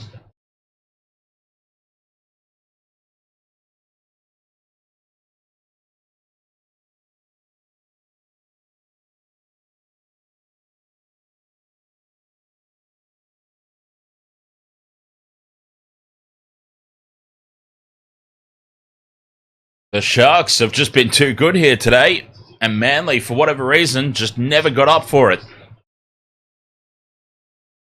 Are they perhaps saving a little something in the tank for a brutal finals match next week with the Bulldogs? Oh, this try's not been confirmed yet, by the way. I don't think this has been confirmed just yet.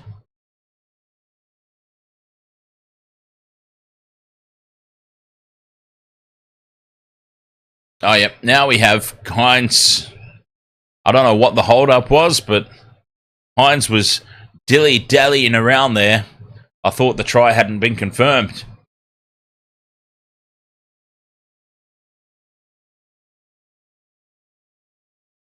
Over it goes, and the Sharks lead 34 points to 14.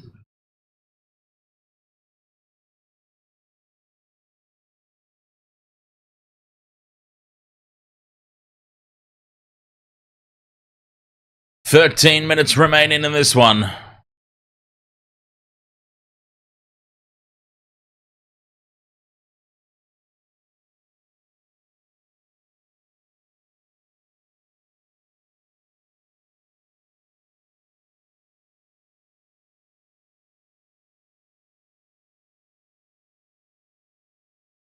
Rather than isolating one particular specific prediction, I would like the tiebreaker to be who's doing better in the overall tipping contest.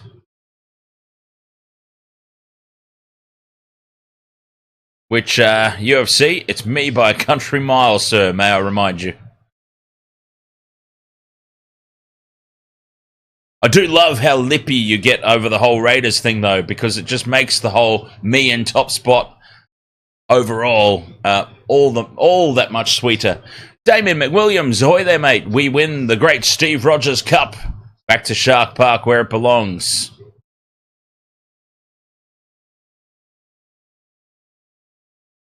"12 and a half minutes to go. Katoa with the fend off. Cheers, James. A little bobble there from McInnes. Manages to regather the ball.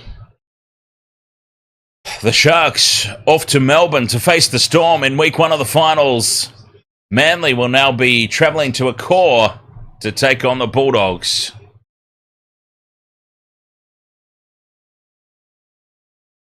Atkinson steps back in field. 5th and last now for the Sharks. 40 out. Still time for more points.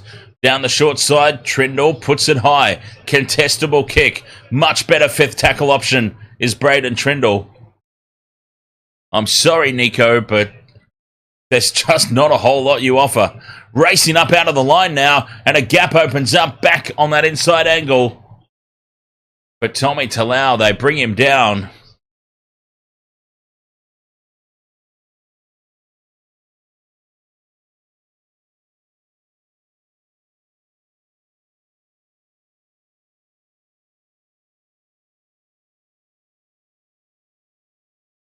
"40 out now from their own line. Manley looking for some consolation points, and they spill the ball in the face of the rush defense from Jesse Ramien.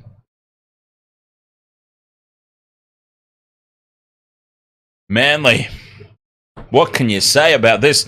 They came into this game playing for a home final.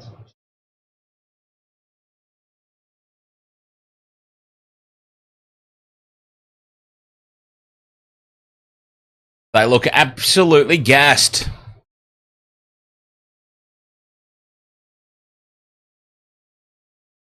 Still 10 minutes to go. Jeez, don't tell me the Sharks could end up putting 50 on here. 3 more tries in 10 minutes. Seems unlikely, of course. Atkinson in a dummy half. To McInnes. Here's Sofa. Oh, that's Royce Hunt, actually. Yeah, Royce Hunt. 25 out now, the Sharks in midfield. Hines to Trindle. Pop pass to Nikora. Nikora gets a double. Nikora gets a double. He's in under the post. Manly have fallen apart here.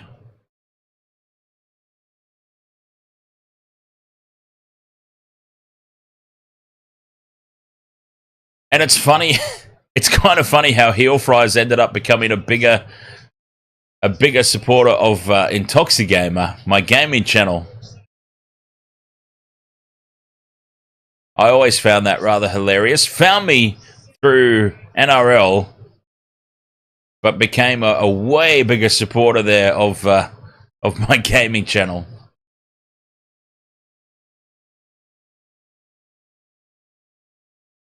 Nikora gets a double. The Sharks are going to pull up 40 points here.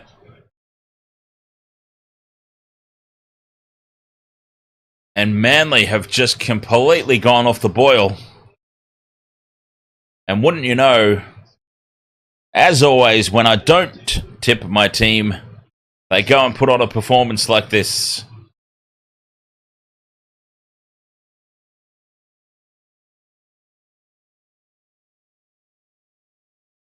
Hines from right beside the post taps it over, and the Sharks lead 40 points to 14.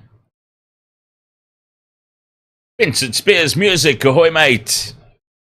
What a game, he says. The King's Gaming says Sharks have tons this easy.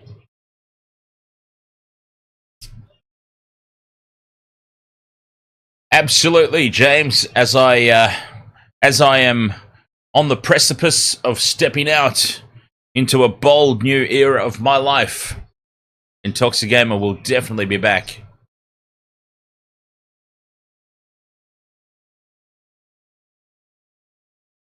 Vincent Spears music, watching the game with a Manly mate. Yeah, same thing. Short restart, doesn't go the 10, and it's into touch. Watching the game with a mate that is a Manly fan. Well, I hope that you're giving it to him. Vincent Spears music. Robert M. So, do the Sharks beat the Storm in round 1 of the finals? Well, not with mistakes like that on play 1. Cam McInnes, hang your head in shame, sir. I know the game's over and you've got blood gushing out of your eye socket. But those are the sorts of errors that the Sharks are still making, is the point that perfectly led me into. We've seen it quite a few times tonight. The Sharks on play 1, too much drop ball. On the back of making a mistake, they give away a penalty to the opposition to piggyback them out of territory.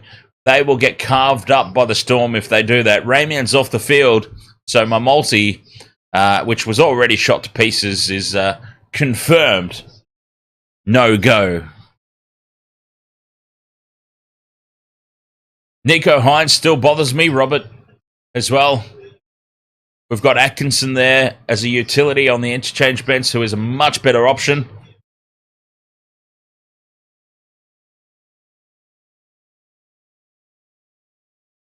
As always, when it's your own team, you hope to be proved wrong. But very hard to see. Very hard to see. Fifth and last, Brooks fires the pass across to Talau, who is wrapped in the tackle. And that is a handover. Not sure that they realised that was fifth and last there, Manly, because they didn't offer anything. And they've just gone completely flat.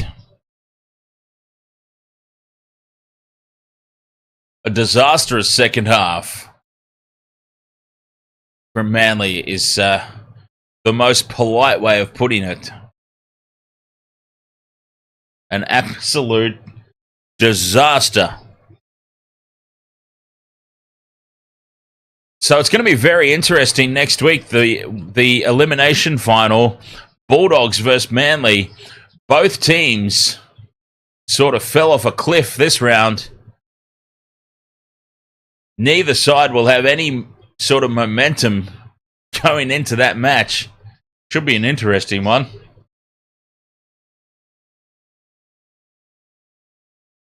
Fifth and last. The kick goes high down the middle. Kohler's under it. Takes it well on his knees.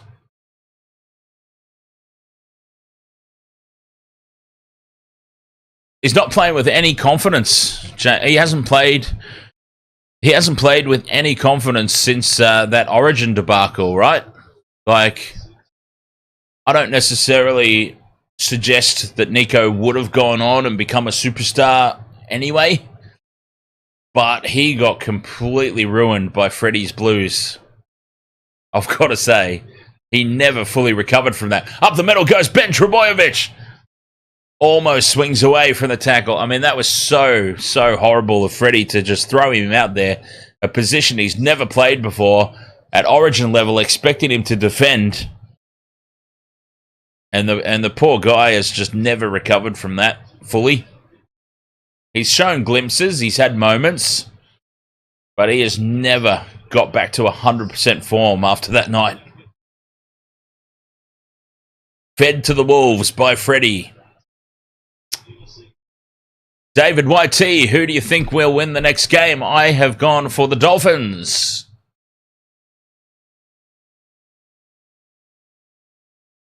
Hines now, speaking of him, throws a cutout pass to the touch judge. With 4 minutes remaining. And these are the little things that I'm talking about where I can't see them threatening the Storm with errors like this. Manly have been off the pace today, clearly. Melbourne next week in Melbourne, week 1 of the finals, is going to be a big reality check. Once again, I hope I'm wrong. I hope I'm horribly wrong. And the Sharks get the win and earn themselves a week off and into the prelims they go. But it's hard to see it. Cutout pass.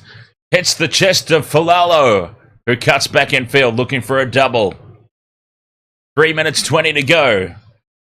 Cherry Evans looks really flat-footed. Just going back to what James brought up earlier, asking if DCE was 100%. And now he's just lurking in back play.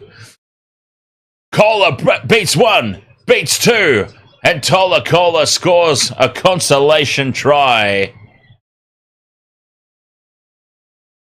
Finally, Manly cracked the line. 40 points to 18, kick to come. Amos, Terrence, ahoy mate. What about the Cowboys? Which team the Cowboys will take for week 1 of the finals? The Cowboys will be playing the winner of this next match between the Dolphins and the Knights. Robert M says, who would you like to see go further, Dogs or Eagles? Bulldogs. No offense, Manly supporters, but I've been predicting the resurgence of the Bulldogs for about 3 seasons now, so it's good to see that it's actually finally happened.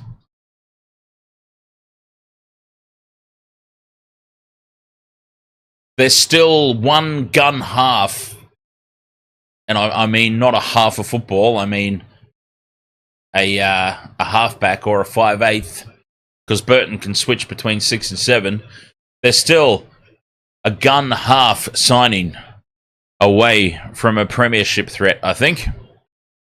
David YT says, do you think Bulldogs season is over? Absolutely not. Look, obviously this week was not ideal, but you've got to put things into perspective. Cowboys, credit to them, they played extremely well. But look, no Matt Burton, no Fox, no Bronson Xerri, which Bronson Xerri's out created a situation where Carraz had to shift. They had a debutant winger. They had on the other wing a player who's only had 15 minutes of NRL footy. Gerald Skelton, who's a regular starter, was out.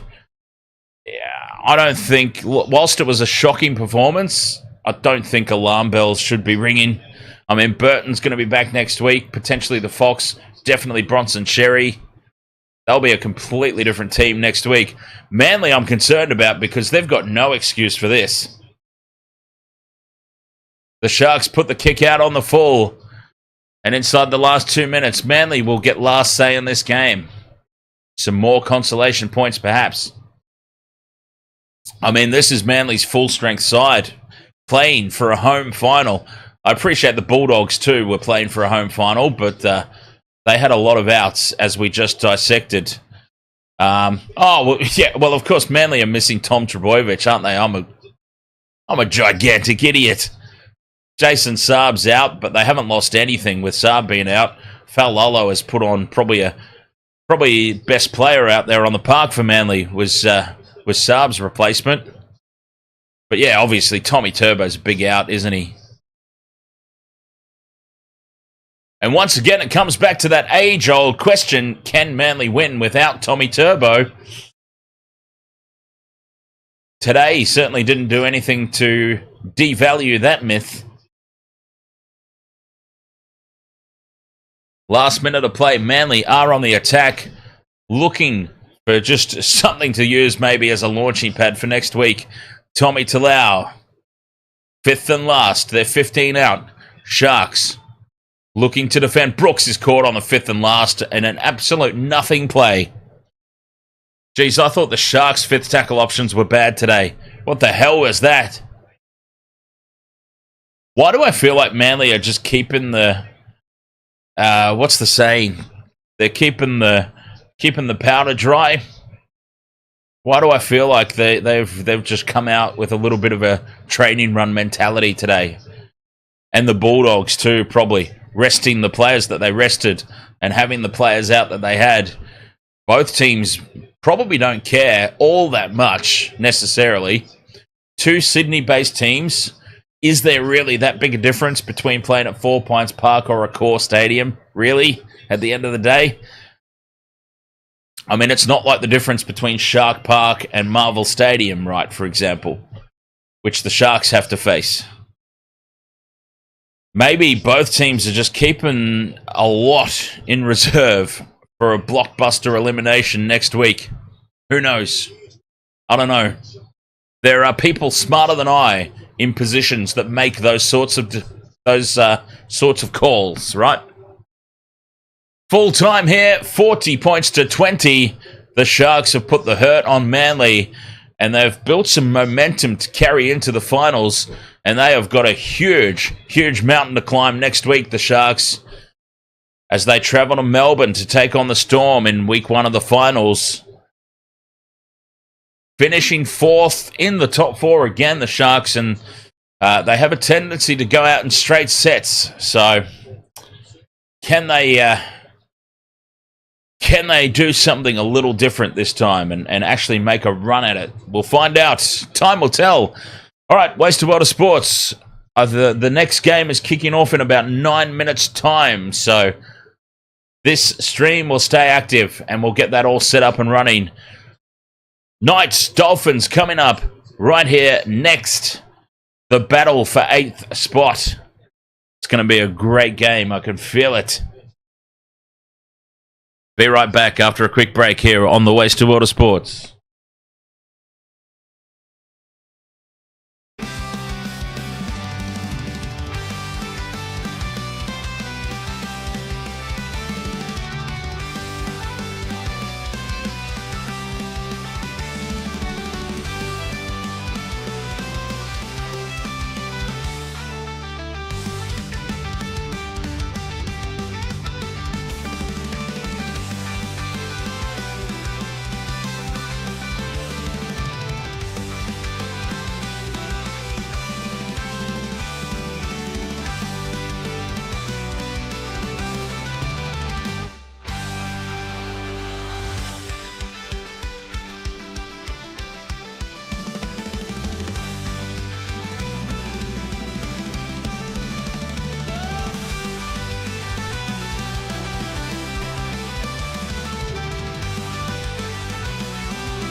Welcome to the wasted world of sports, where the game's just a backdrop for drunken retorts. Rugby league or union, it's all fair play, but it's the banter that steals the show. Hey, hey, hey, hey. Ahoy, we're here to make some noise. It's all about the laughs, the fun, and the joys. Join us in our world where the banter is prime. Wasted world of sports, we're having a good time.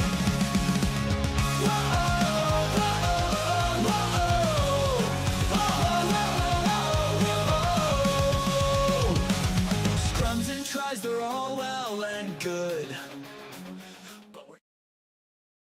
All right. There we go. Wasted Water Sports. We are ready to roll. The battle for 8th place. I haven't had a chance to set a multi up for this one, which is fine. I'm not really confident to back too many things in for this one. There are so many unknowns. So many things could go either way, including the result. But I'm quite comfortably leaning towards the Dolphins at the moment. 5 minutes away from kickoff. The battle for 8th spot. Who will claim that last place in the finals and go on and meet the Cowboys in week 1, elimination final? Absolutely, David YT. Can't wait for this battle. This should be a good one. I mean, disappointing last game as far as a contest goes. Great for my team. Well, didn't really matter all that much, to be honest, for my team. Finishing 4th anyway, regardless. But still, you love to see your team win, don't you?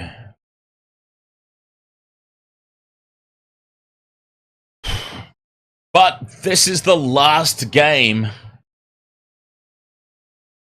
of the regulation rounds for season 2024. I can't believe that we are this close to the end. But it's all good, because there's plenty more to come on the Wasted Water Sports. After the final series, of course, September and October are going to be stacked, because I'm also going to be covering the Super League, the English Super League final series. And for those who are unfamiliar with the English Super League, it might be on at a very awkward time for a lot of you to be able to join me. But there'll be some familiar names in there. There are a lot of ex-NRL players running around in the Super League, and I'm looking forward to covering that and seeing just who they are.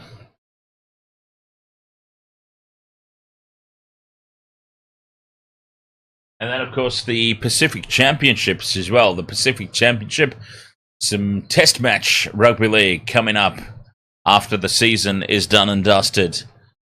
And it'll be very interesting to see what team Australia field.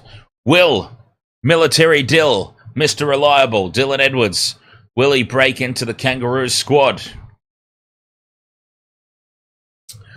Or does Teddy Tedesco, potentially on the back of a premiership winning final series, hold on to his spot there in the Kangaroo squad?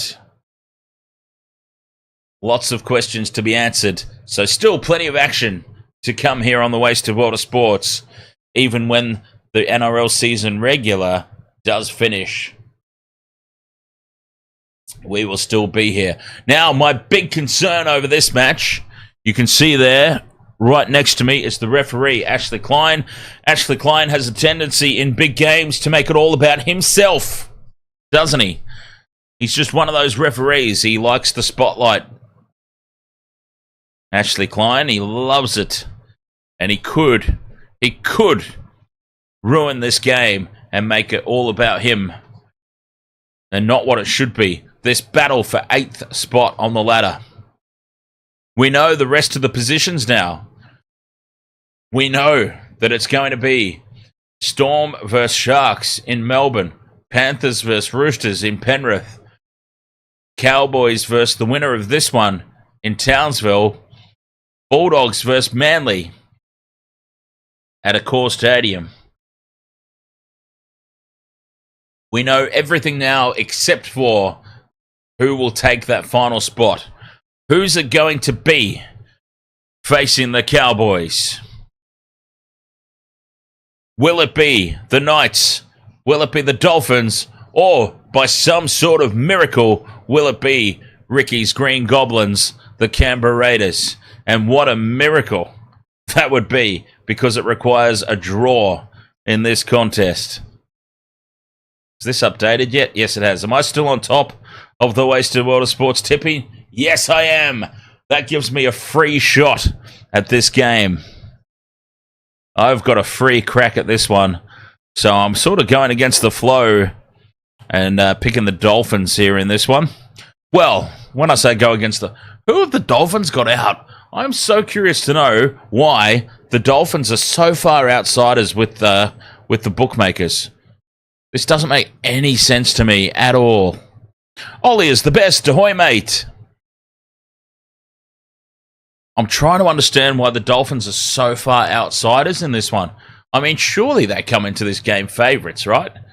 Who have they got out? Let's have a look. Isaiah Katoa and Lachlan Hubner. Jesse Bromwich back in. Cody Nikorima back in. Will Price and Kyle McCarthy out. Yeah, the Knights have got a strong squad as well, I suppose, but geez, I don't understand that. I do not understand why the Dolphins are so far outsiders with the bookies. They are the most favoured tipping team. I couldn't help but notice.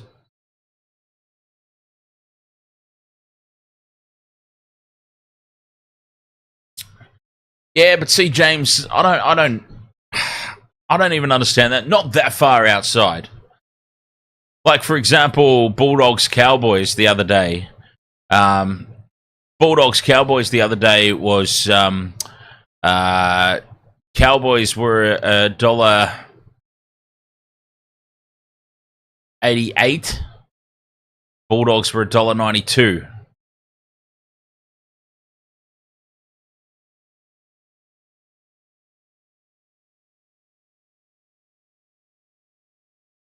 That was the sort of closeness I would be expecting in the odds. Ollie is the best, says, who's a cheeky monkey? I suppose enough time has passed that I'm allowed to say that now. Who's a cheeky monkey out of me, Jonathan, Reed, Lee, and Andy? Well, I can tell you I know a Lee. Lethal Lee, the Intoxi driver, and he's a bit of a cheeky monkey. So, knowing a Lee personally, I'm going to vote for a Lee.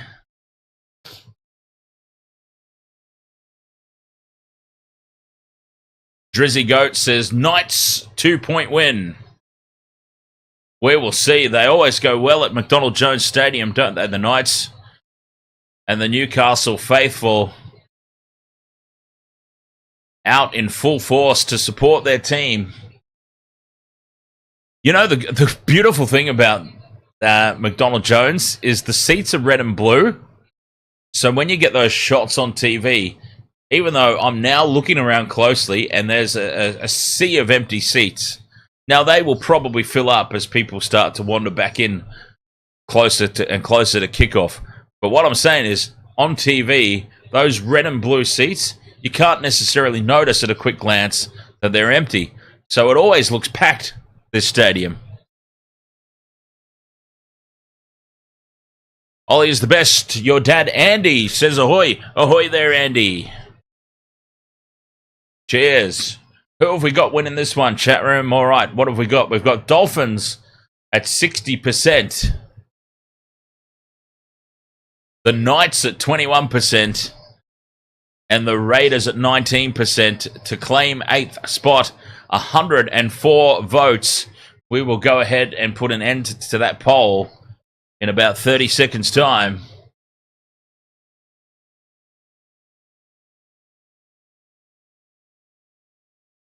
UFC, you're going to have a punt on Dolphins 13+.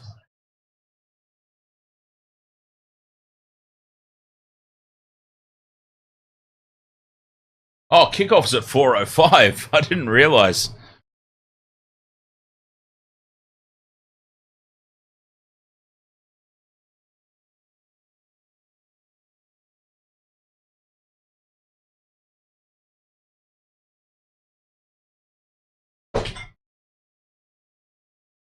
Oh boy, I can't believe that the NRL season regular is coming to an end. We are 80 minutes away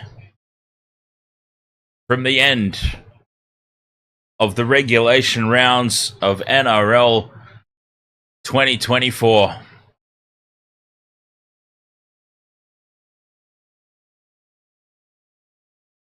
I was late, James. I'm really surprised you didn't get up me for it. I was a minute late, and you usually blast me for that. Actually, maybe you weren't here for the very start. I might have got away with that one. Terramona Tere says, 1 more minute, ladies and gentlemen. Start your engines.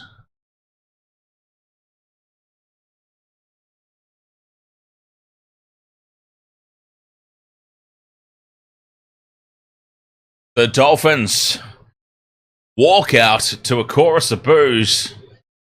It is a long walk. I can't help but notice. McDonald Jones Stadium, a long walk from the changing rooms out to the tunnel. This will definitely have a finals feel about it. This is essentially a finals game when you think about it.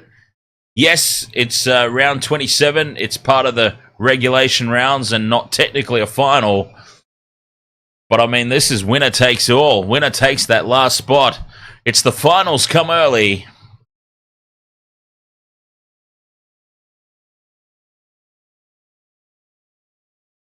As the Knights take on the Dolphins, and the Knights look pumped up for this.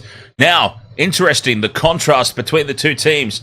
The Dolphins walked down onto the field and then jogged from the end of the tunnel, just looking very focused, but very composed and contained. The Knights have come racing out, jumping around, full of life, full of energy. Two completely contrasting approaches to this battle.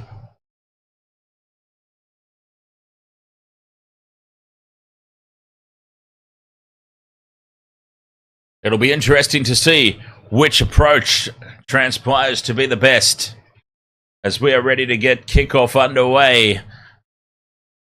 Some very focused looking faces out there. Elimination time. The winner takes 8th spot. Kickoff underway. It goes deep, taken on the full at the back by the Dolphins, and here's Bromwich with the first hit up.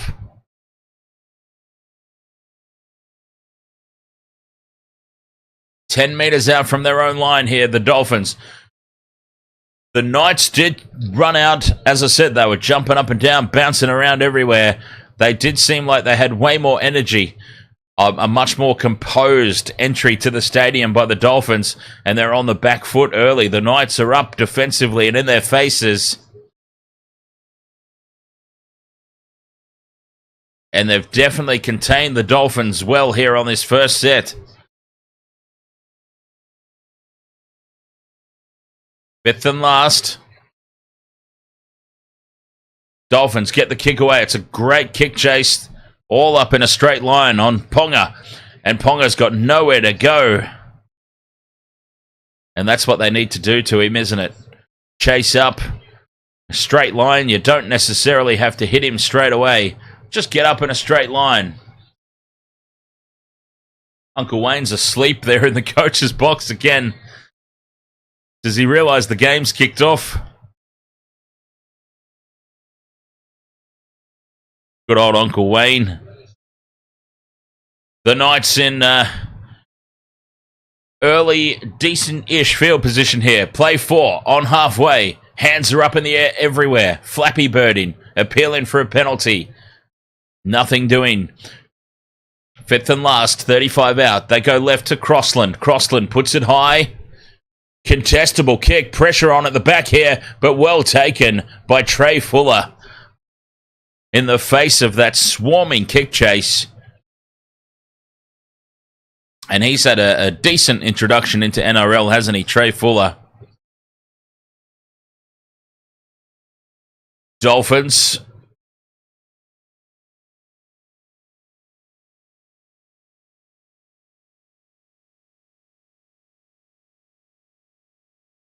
Met hard in the defense here. The Knights are putting in some big hits. Pangai Jr. up towards the halfway line. Fifth and last, the kick goes in. Ponga's under it, but also there is Marju, and Marju takes it, sets off down the short side.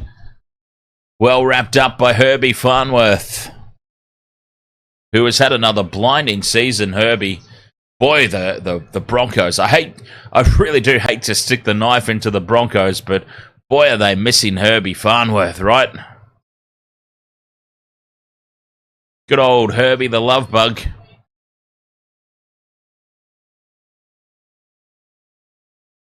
Back inside Dolphins territory, the Knights have had the early running. That is for certain. Now Dylan Lucas.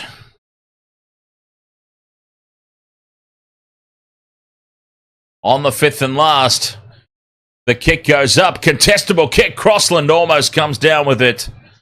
But what a take by Trey Fuller.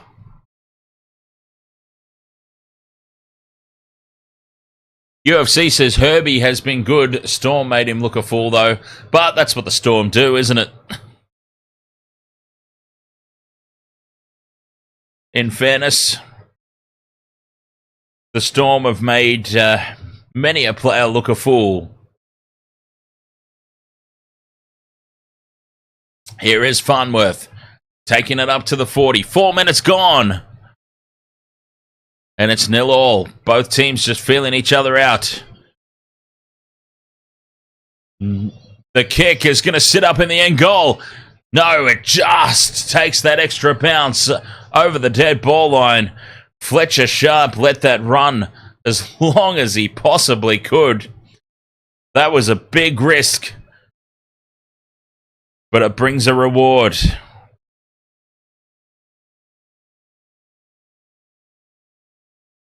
Seven tackle set for the home side.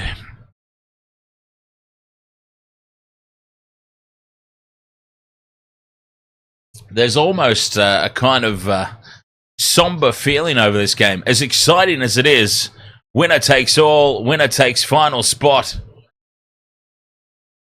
It's also just that realization this is the last game. Ponga tries the second effort, is told to go back and play it. Lucky to get away with that one, it must be said.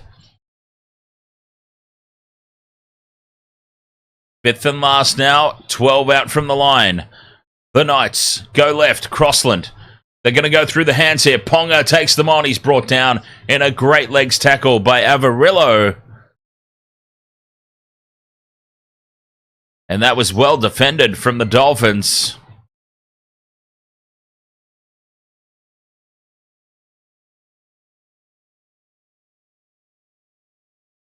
We'll have to find some really emotional music, I think, to play at the end of the season. High shot here and a relieving penalty, this one, for the Dolphins. AFBOCC, ahoy mate. Yes, Raiders hoping for a draw. It'd be a miracle, and I tell you what, miracles do happen, because you cannot tell me that big red Corey Horsburgh try was nothing short of a miracle. The very definition of more arse than class. It was the worst. It was the worst kick off the boot that you'll ever see, and it just rebounded off for Taylor Mariner perfectly into the arms of... It was almost like it was destiny. So miracles do happen.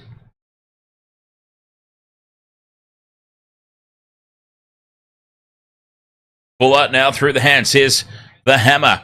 Tries to get on the outside of the defense. They bring him down.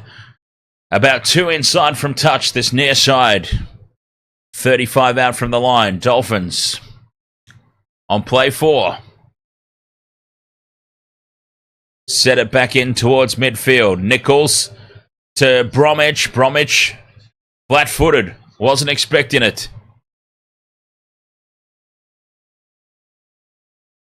Down the short side on the fifth and last. O'Sullivan puts the grubber kick through, and it's well collected at the back there by Adam Elliott. An issue here for Mark Nichols. The trainer's with him in back play, but he seems all right. Penalty to the Knights.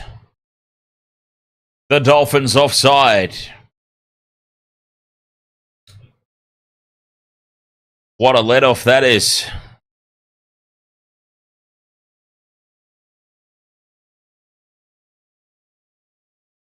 $3,410 subscribers here on the Waste of Water Sports. Thank you very much to each and every one of you. Whatever you're here for. Here for the NRL, here for the rugby, here for the UFC. I'm sure we got a few subscribers on that UFC stream. Welcome along. I hope you enjoy your time here as the Knights spread it wide to the left and come up with a spilt ball. Bradman Best couldn't hold on to it. And that's an early let-off for the Dolphins early in this set of 6.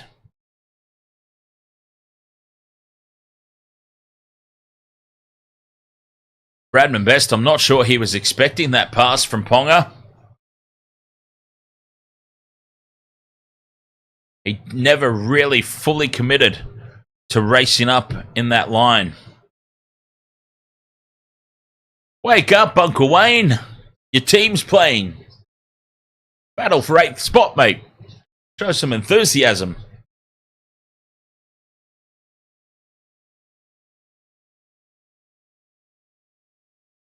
Hammer plays it. Dolphins go on the attack now. On the back of that mistake from the Knights. 35 out from the line. Plath sends it out to Nichols. Nichols is recovered. He's all good. He's rocked backwards in the tackle, though. He's dumped on his back. 30 out from the try line. Here's O'Sullivan. Pops it up to Kaufusi. Speaking of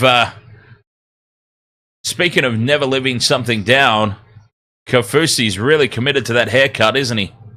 Down the short side, O'Sullivan. Back in field to Plath. Plath! Half a gap opens up on the 5th and last, and he's brought down centimetres short. Handover, the Knights' defence scrambles and survives. Michael Russell, ahoy, mate.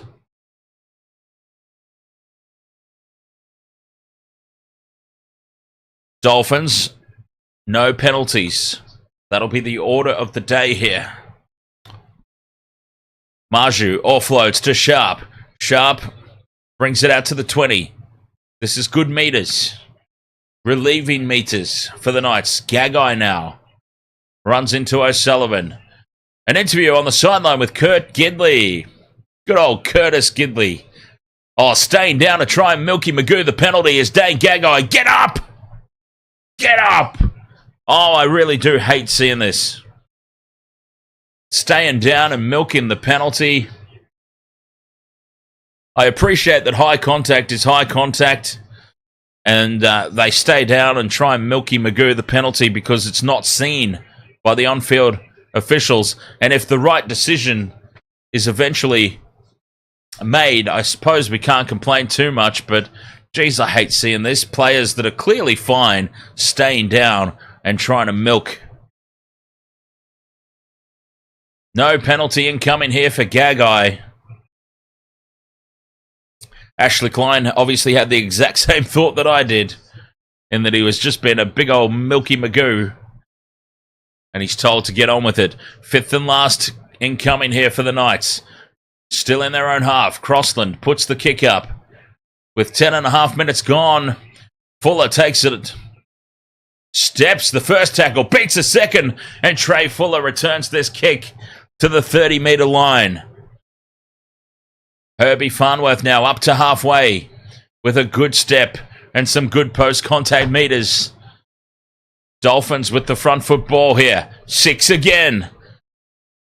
11 minutes gone. Dolphins go on the attack, looking to break this deadlock. Bromwich to Pengai Jr. That's play 2. Keeping it in midfield. O'Sullivan to the line. Out the back to Fuller. Steps back in field. Brought down on play 3. 15 metres out from the line here, the Dolphins. O'Sullivan with the show and go, now offloads. Out to Averillo. It's tapped on by Farnworth and picked up by Osako, who suddenly finds himself in a little bit of space. Dances down the touchline, somehow stays in the field of play. And now Bromwich calls for it in midfield. Plays the settler up the middle. Fifth and last. 5 out in front of the post here. The Dolphins go left. O'Sullivan kicks over the top. Looking for Bostock. And Bostock and 2 smoking barrels takes it. But the defence swarms all around him. There are 4 Knights defenders there to hold him up over the try line. Bostock was always going to win the jump in the air. But the Knights did extremely well to just hang back. And then they swamped him. 1, 2, 3, 4, 5 Knights defenders get in and around that ball and hold him up. Great goal line defense from the Knights. This one's going down to the wire, isn't it? This game is going to threaten the draw for over 80 minutes, isn't it? We are going to Golden Point, and it is going to threaten a draw the whole way, just to make me squirm. Jake Ponchi, ahoy, mate. Crossland almost opens up the middle for him. Well defended there by Maxi Plath. Fifth and last. Ponga from inside the Knights' own half. Puts the kick down. Taken at the back on the full by Trey Fuller.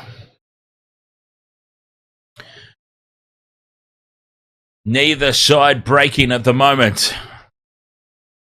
But I would say the Dolphins just ever so slightly in terms of momentum. Obviously not anything else, but in terms of momentum, the Dolphins just slightly ahead at the moment. Territory, possession, go forward. Just in favour of the Dolphins. They need to get some points on the board, you feel. Farnworth now fights it over halfway. Fifth and last. It comes to O'Sullivan for the kick. 40 metres out from the try line. Contestable for Bostock, who wins the battle in the air again, Bostock. And as he looks to offload, he spills it forward. And Ponga now breaks away. Ponga beats one. Can't get away from Bromwich, who brings him down. Desperation tackle there from Bromwich on Ponga. Broken play. He is so dangerous. It's almost opened up. And now a penalty. A penalty to the Knights. Kafusi gives it away. He is a little bit of a penalty magnet, isn't he, old mate Kafusi? And the Knights put this into touch on the halfway line or thereabouts. Crossland onto Pierce Paul, is it? Or Saifidi? I always get those two confused. And I can tell you that it is Daniel Saifidi. I always get those two confused for some reason. Just two big, tall human beings. Now here's Ponga. Flat pass. Out to Bradman Best, is it? No, it is Dylan Lucas. I swear to Christ I'll get the names right one of these days. Crossland, inside ball for Elliott. 20 metres out now. On the attack go the Knights. This is their first real opportunity. Down the short side, Crossland back in field, looking for Ponga. It finds the turf. But the Knights keep it alive. Cogger is caught in midfield now. Fifth and last, 20 metres out. Ponga has a run, puts the grubber kick in. There's a gap back there. Fuller goes and collects it. And Trey Fuller somehow gets back into the field of play. He had absolutely no right. But somehow he found himself there, running at full pace to collect the loose ball and then get back into the field of play. That was impressive from Trey Fuller.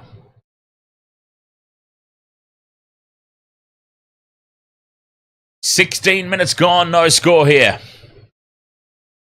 And I swear, this game is just going to make me sweat the whole way, isn't it? A kick on play 4 here for the Dolphins. Taken at the back by Sharp. A wall of Dolphins defenders there to greet him, and Hammer drives him backwards. Great kick chase, great defense. Gagai taken down by Nichols and Plath. Marshall King getting ready to come on. This game is just racing by. 16 and a half minutes gone. The deadlock at the moment cannot be broken. This was my concern about putting a multi on this game. You just didn't know. It could have been 50 points to 48. It could be 8 points to 6. You just didn't know which way this game was going to go.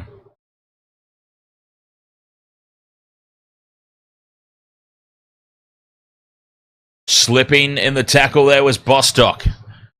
Play 2. Here's the hammer now, trying to get some go forward. Brings it outside the 20.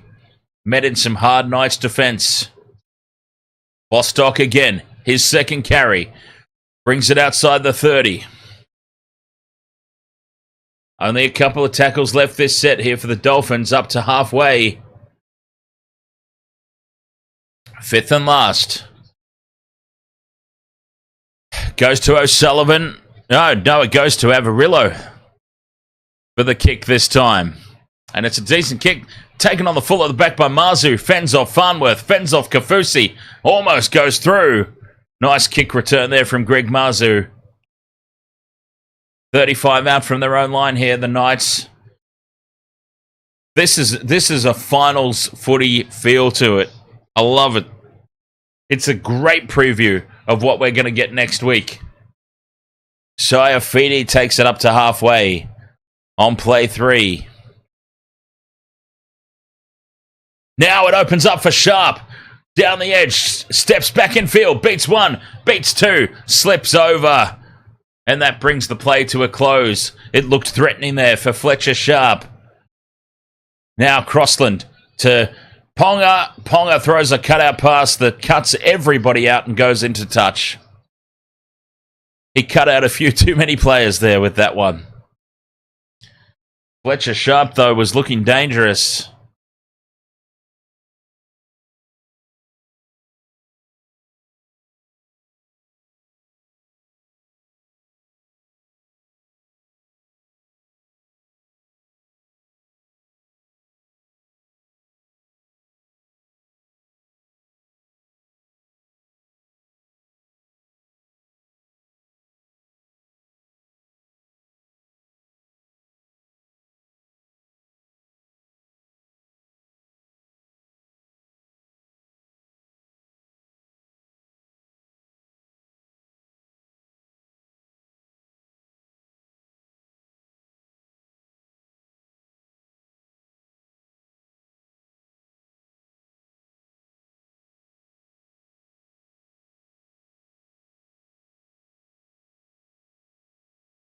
NRL Finals Week 1. The qualifying final on Friday, Panthers vs Roosters. Qualifying final Saturday, Storm vs Sharks. Elimination finals on Sunday. Cannot wait, finals footy is here. Wasted World of Sports to bring you all the action. 20 minutes gone in this one, no score. Knights back in possession on halfway. Frizzell with the offload. Back to Brayley. Brayley keeps it alive. Oh, an issue in back play here for Frizzell. Elliott runs it to the line. Pops the pass up and time off. Tyson Frizzell looks in a bad way in back play, though he's up on his feet now. Looking a little dazed and confused. Was he hit high? No, not really. Oh, an accidental head clash there. Banged his head into the turf. Frizzell will have to go for a HIA. Simple as that.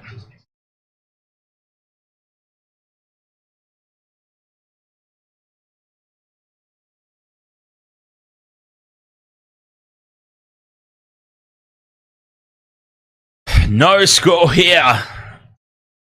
Remember, a draw would see the Raiders qualify for the 8.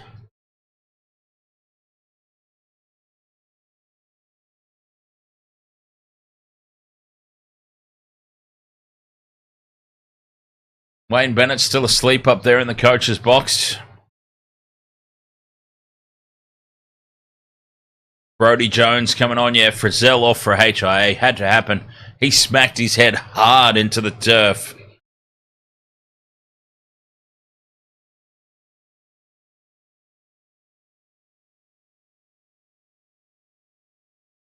Yeah, he got hammered in that tackle. Scrum down in midfield here. 35 out from their own try line. Dolphins. Here's Fuller. Puts the step on. Caught high. No call from Ashley Klein. Gets up, plays the ball quickly. Does Fuller as quick as he could anyway. Up over halfway now. Go the Dolphins on tackle 2. Plath out to O'Sullivan. To Avarillo. Out to Farnworth, who steps back in field. Sending it out wide to the right. 30 metres out now. 6 again. O'Sullivan inside to Plath. Plath goes into contact and takes tackle 1. 20 metres out from the try line. Dolphins looking to strike first. O'Sullivan to Fuller out the back to the Hammer, who burst through. Almost half a gap opened up for him. Or half a break. Inside the 10-metre line they go. Bromwich to Avarillo. Farnworth bobbles the ball. Manages to take it on the second effort. 22 minutes gone. Avarillo to Bromwich. Tackle 4. Inside the 10 metres still. Attacking the line here. Plath to O'Sullivan out the back to Fuller. And it opens up for Trey Fuller, who steps back in field and scores the opening try for the Dolphins. Trey Fuller takes advantage of the sliding defence. Cuts back in field. And it opened up for him. 4 points to 0, the Dolphins.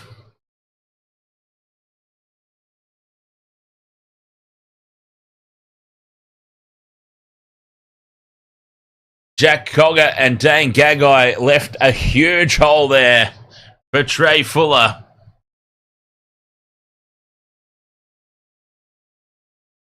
Not numbering up correctly there, the Knights.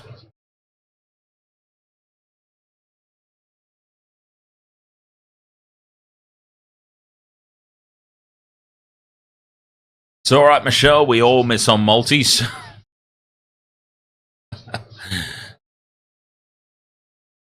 The only thing that saved my season was that multi in State of Origin. Oh, wait just a minute. Ashley Klein says, I've got word from the TMO. We need to have a look here. Oh, do not tell me this is going to be an obstruction call. This is a defensive read from Cogger.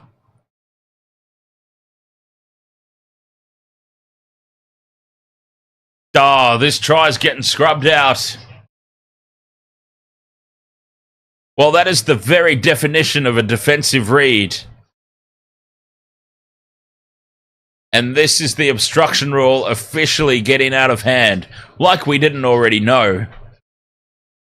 As if we didn't already realise that it's way out of hand. But that is the very definition of a defensive read. Well, that's very unlucky for the Dolphins.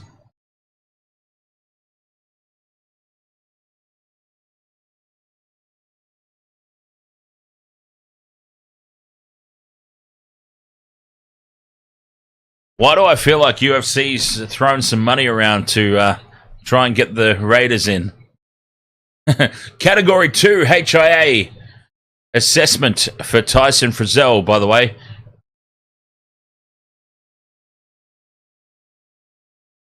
I mean, he did smash into the turf. It was a heavy, heavy hit. Knights with a huge let-off here. 30 metres out from the line. They go on the attack. Here's Ponga. Tries to step. Has to put the fend in. O'Sullivan comes back at him. And they bring him down. Pressure on the neck there almost from Hammer. Could easily have been a penalty. Fifth and last. Cogger puts the kick in. Taken at the back. But standing far too upright was Asako, who is now rocked back into the end goal. He was far too upright there, Jermaine Asako. Goal line dropout incoming. He's done all the hard work to take the ball, but rather than dropping to the ground, he actually stood even further up as he went into contact there.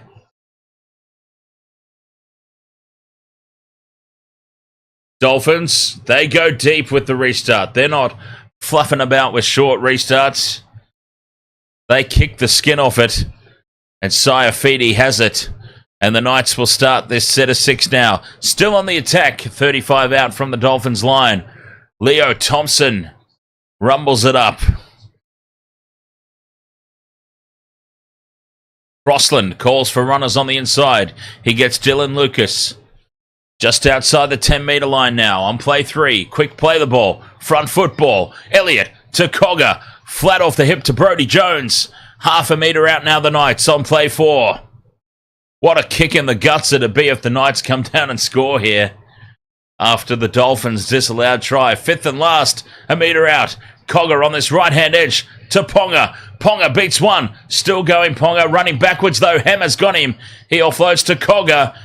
Gives it to Gagai. It's still 5th and last. The Knights keeping the ball alive. Jones steps.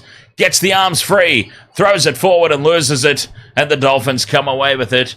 And that was a pretty poor 5th tackle play by the Knights, it must be said.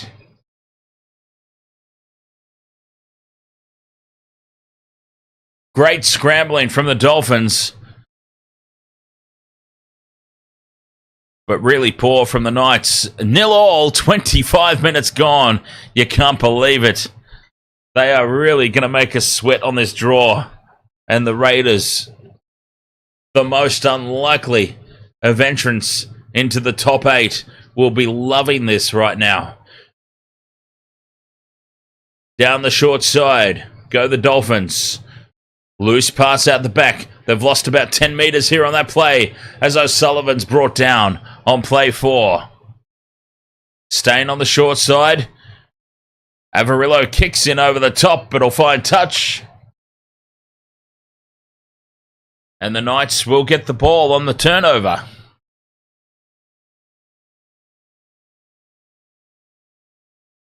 About 20 metres out from their own line here, the Knights. They'll start this set.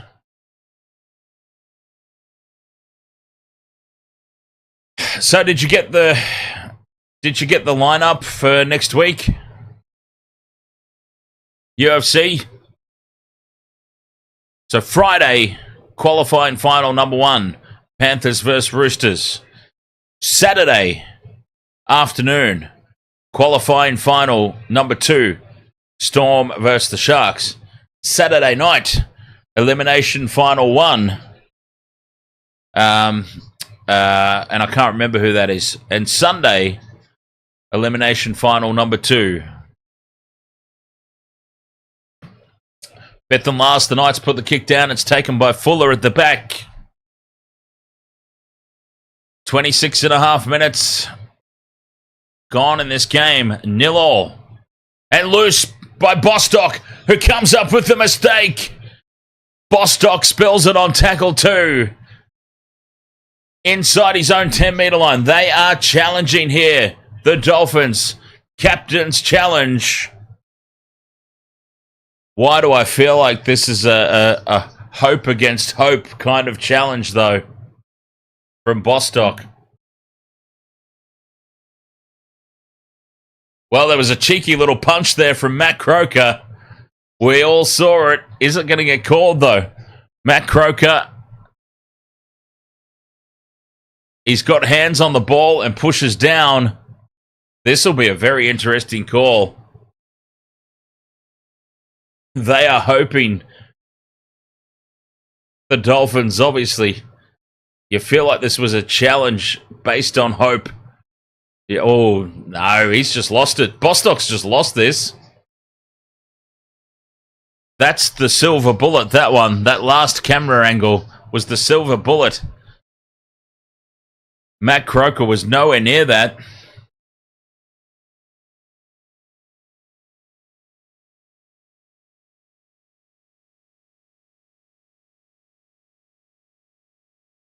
And the challenge is unsuccessful. The Knights are scrum down in front of the sticks, 10 metres out. An opportunity now to strike first. Ponga feeds the scrum. Crossland breaks away. Gives it to Gagai, who steps in field. A metre short there, Dan Gagai. What a tackle by Fuller. Breaking from dummy half here is Brayley. He's pushed backwards in a three-man effort. The Dolphins, desperation goal line defense. Hetherington goes to ground on play 3. 6 again. They were up too quickly, the Dolphins. Cogger, dummies, he's wrapped up. Full set of 6, though. The tackle count restarted. Ponga changes direction. Throws it across to Elliott in front of the post. Brought down 10 metres out on play 2. Still here for the Knights. Crossland throws a slightly flat pass. Ponga from dummy half. Pops it up. 2 out from the ruck to Adam Elliott. And it finally opens up. The Knights will score.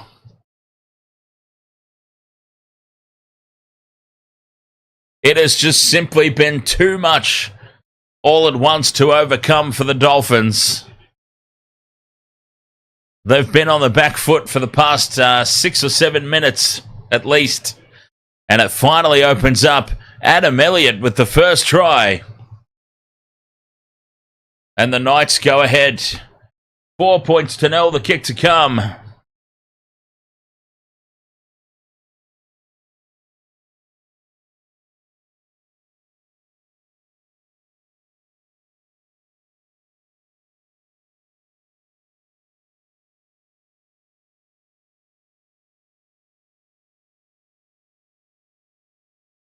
Oh, the kick should be pretty easy. Right beside the post.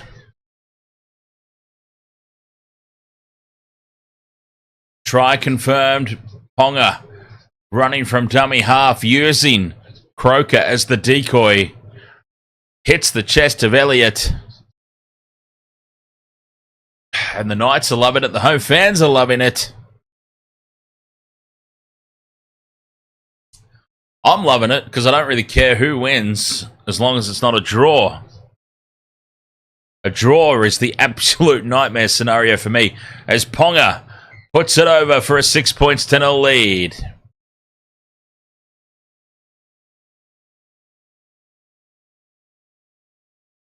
And it took 28 minutes.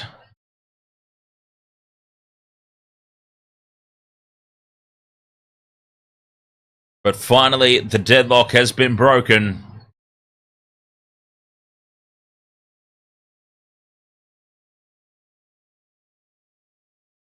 And the Knights at McDonald Jones Stadium. Sunday afternoon games.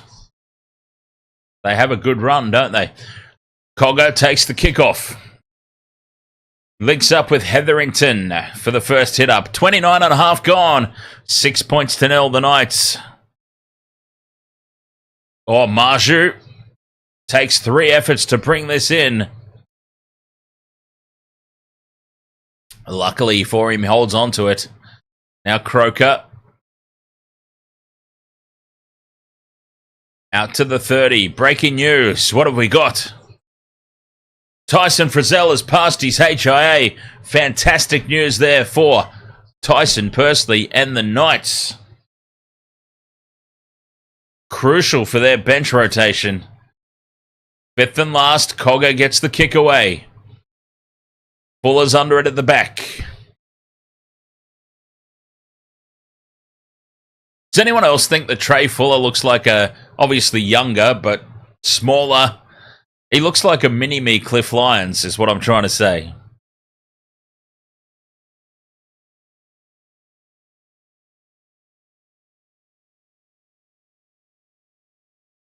Shear says, go Knights. Well, it is the Knights on top at the moment. 6 points to 0. 10 minutes to go in this first half. Dolphins, though, bring it back into Knight territory. Hammer tries to put the fend on Gagai. Gagai stays with him and brings him down. The Queensland teammates. 5th and last. Staying on the short side. Rushed kick from Avarillo. Ponga lets it bounce. Gives it to Marju for the hit up.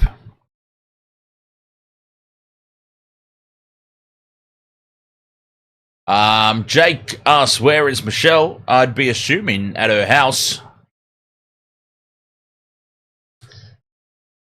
Hazarding a guess.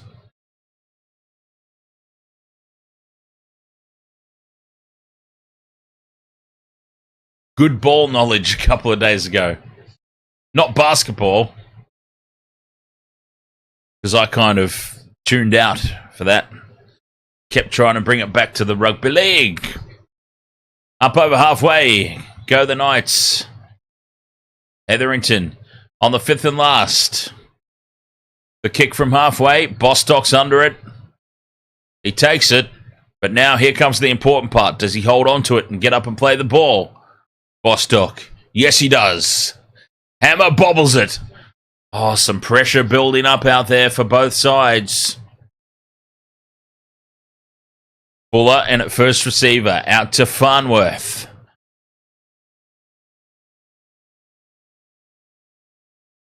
Down the short side, Fuller. Looking threatening every time he runs, Trey Fuller. Up towards halfway they go, the Dolphins. An early kick from O'Sullivan. In behind Ponga. Turns him around. He'll pick the ball up just outside his own goal area. And brings it back straight up the middle. 15 metres out. Marju winds up. Takes on Carfusi and Plath. Good run. Fletcher Sharp now. On play 3. 7 minutes to go in this first half. A tight, low-scoring affair. Worthy of a finals footy tag. A kick on play 4. In behind the line. They're racing through here, the Knights. Fuller's back for it. Oh, he's copped it high here, Trey Fuller, from Tyson Frizzell. And this will be a penalty for the Dolphins.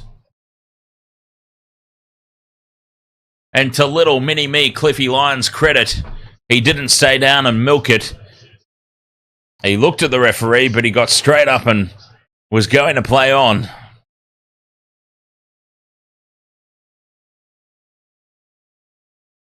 Frizzell fresh back onto the field after passing his HIA. And, well, an absolutely pointless thump into touch there from the hammer. I mean, honestly, if you're only going to make 2 metres off a kick to touch, would you not just tap and go at that stage? You'd probably make more metres. I've always been baffled by that. I guess it slows the play down a little bit, doesn't it? You get to have a bit of a rest, as brief as it may be. 6 minutes to go in this first half. Dolphins in possession. Here's Farnworth. Bumps off the first tackler. Runs sideways. Bumps off Best.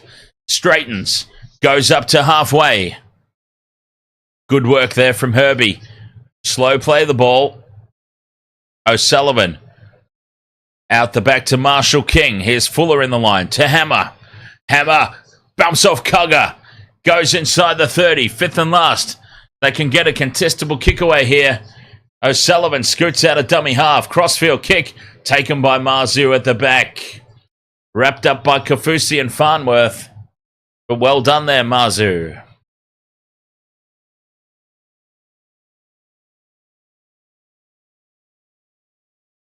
Five minutes to go to the halftime break. 6 points to 0.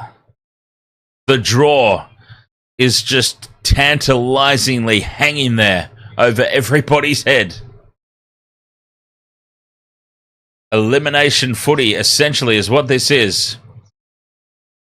The winner goes on to the finals next week. The loser has an early trip to Bali. Kick in behind the line, sits up for Fuller at the back. He's had a solid game so far, Trey Fuller. One of the Dolphins' best.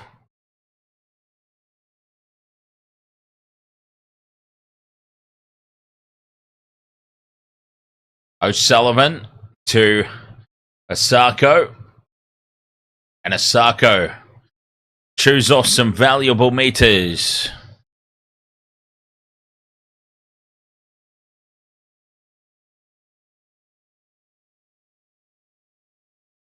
.40 out from their own line here, the Dolphins. Plath straightens, goes up over halfway. Good run. 5th and last. 4 to go till the break. O'Sullivan kicks for the corner. Wants as much hang time as possible. Ponga takes it. Gives it off to Sharp.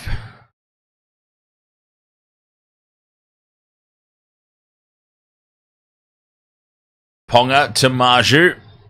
Marju's been very heavily involved for the Knights in this first half. Here's Bradman Best, who's been very quiet in this first half. Through the hands now, the Knights on play 3. Out wide to the right, they go to Frizzell. Knocked on by Ponga. Play on, says the referee. No, calls it.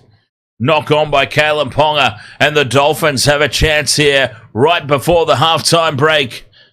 That's a big error from Kalen. Right before halftime, the Dolphins will get a full set of 6 here on the attack inside Knights territory.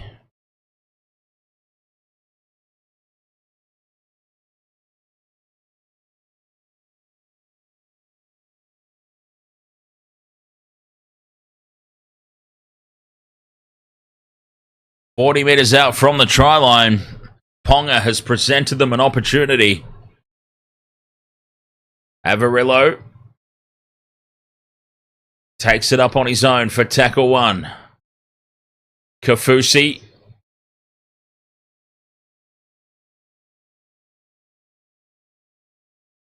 "30 out from the line now. Plath in at first receiver to O'Sullivan. Inside line runs Lemuelu. 20 out on play 3. Opportunity here for the Dolphins. Can they manufacture something? O'Sullivan at the back to Avarillo. It's read well by Bradman Best, who races up and shuts that down. Marshall King to O'Sullivan. Down the right-hand edge goes Herbie Farnworth. Pops it back for Asako, and Asako throws it loose out the back. They've lost about 20 metres and the ball. Scrappy there from the Dolphins. Feeling the pressure, pushing passes, no lookers, risky offloads, and now Ponga finds some open space, links up with nobody. It bounces kindly for Fletcher Sharp though, and Sharp goes straight through, and now Cogger spills the ball forward. It's a comedy of errors, and Gagai goes for the intercept and knocks on. It's turned into a Three Stooges film out there, temporarily.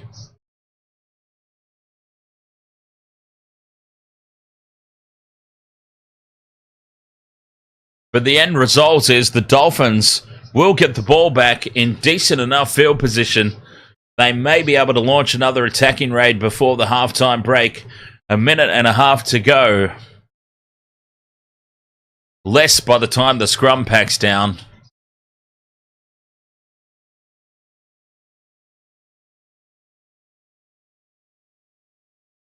Fuller. On to Avarillo. Calls for the runner on the inside. It's Asako. There was only one option. Inside the last minute before the halftime break, they will be getting a rev up from Uncle Wayne, rest assured, when they get back to the sheds. 30 out from the line here. Farnworth goes to ground on play 2. 30 seconds left. O'Sullivan.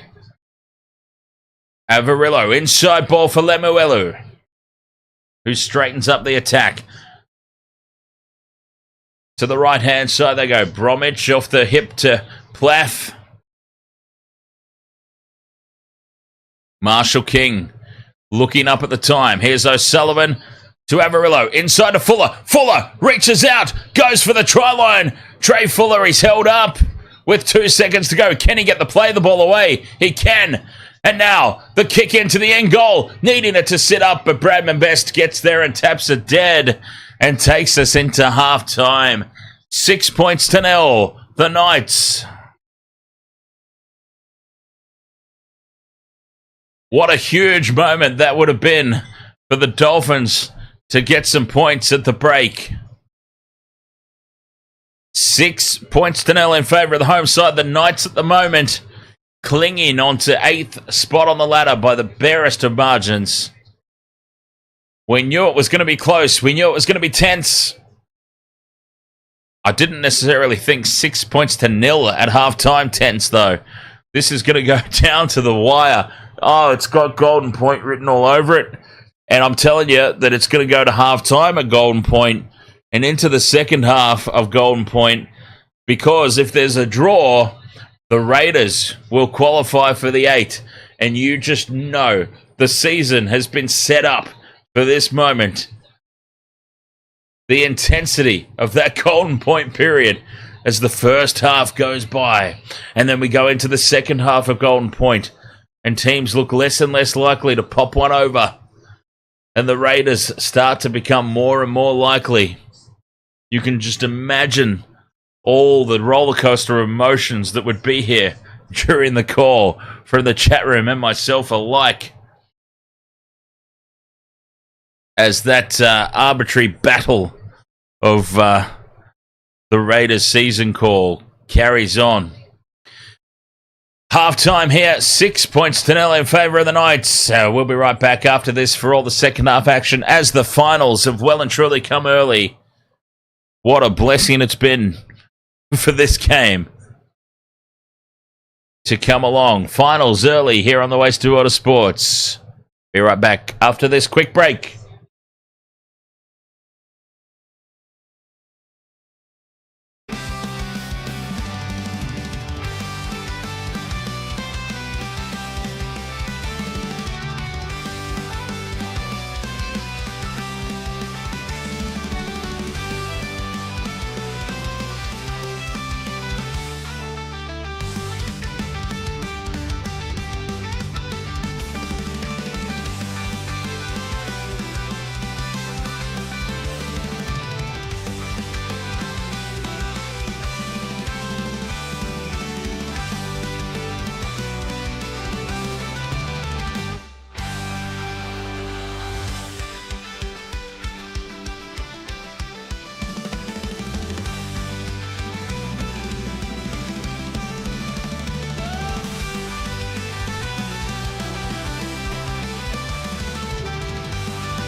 Sports, where the game's just a backdrop for drunken retorts.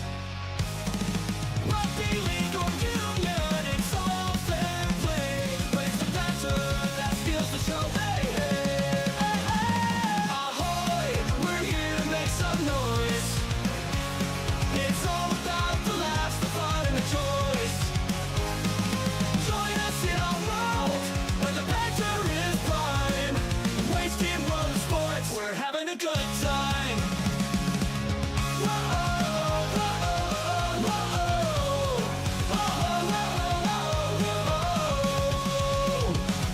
Scrums and tries, they're all well and good, but we're here for the jokes and tank pads. Last from the kickoff to the final whistles blow. We'll take the two and we're ready to go. We're here to make some noise. It's all about the laughs, the fun, and the choice. Join us in our world where the banter is prime.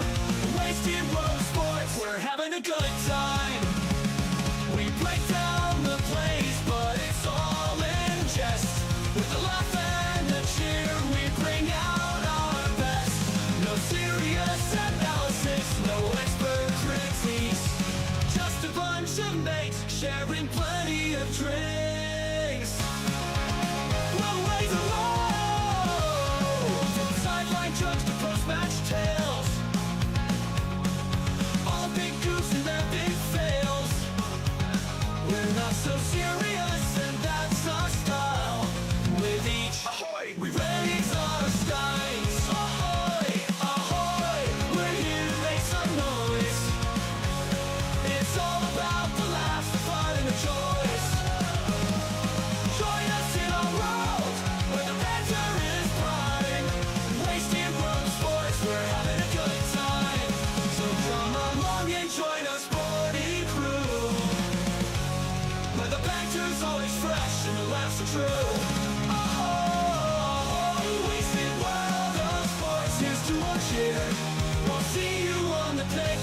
some beer. Yeah.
Welcome to the wasted world of sports, where the game's just a backdrop for drunken retorts.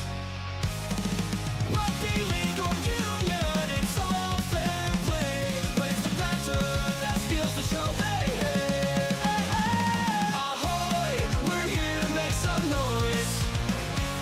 It's all about the laughs, the fun and the joys. Join us in our world, where the banter is prime. Wasted world of sports, we're having a good time.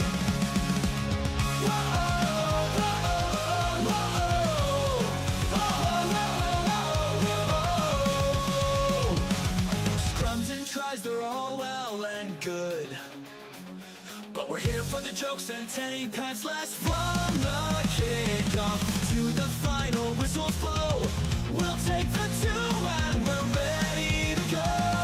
Ahoy, we're here to make some noise. It's all about the laughs, the fun and the joys. Join us in our world, where the banter is prime. Wasted world of sports, we're having a good time.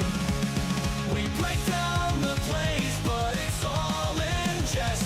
With the laugh and the cheer, we bring out our best.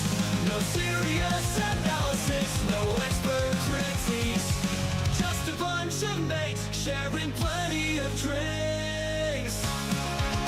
We'll raise a roll, from sideline jokes to post-match tales, all big goofs and their big fails. We're not so serious, and that's our style. With each ahoy, we raise our skies. Ahoy, ahoy, we're here to make some noise. It's all about the laughs, the fun and the joys. Join us in our world, where the banter is prime. Wasted world of sports, we're having a good time. So come along and join our sporting crew, where the banter's always fresh and the laughs are true. Oh, wasted world of sports, here's to our cheer.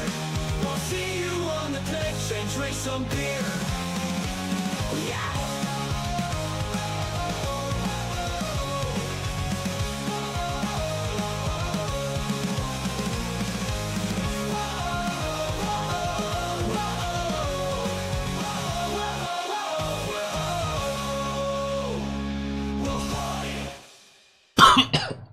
God, excuse me.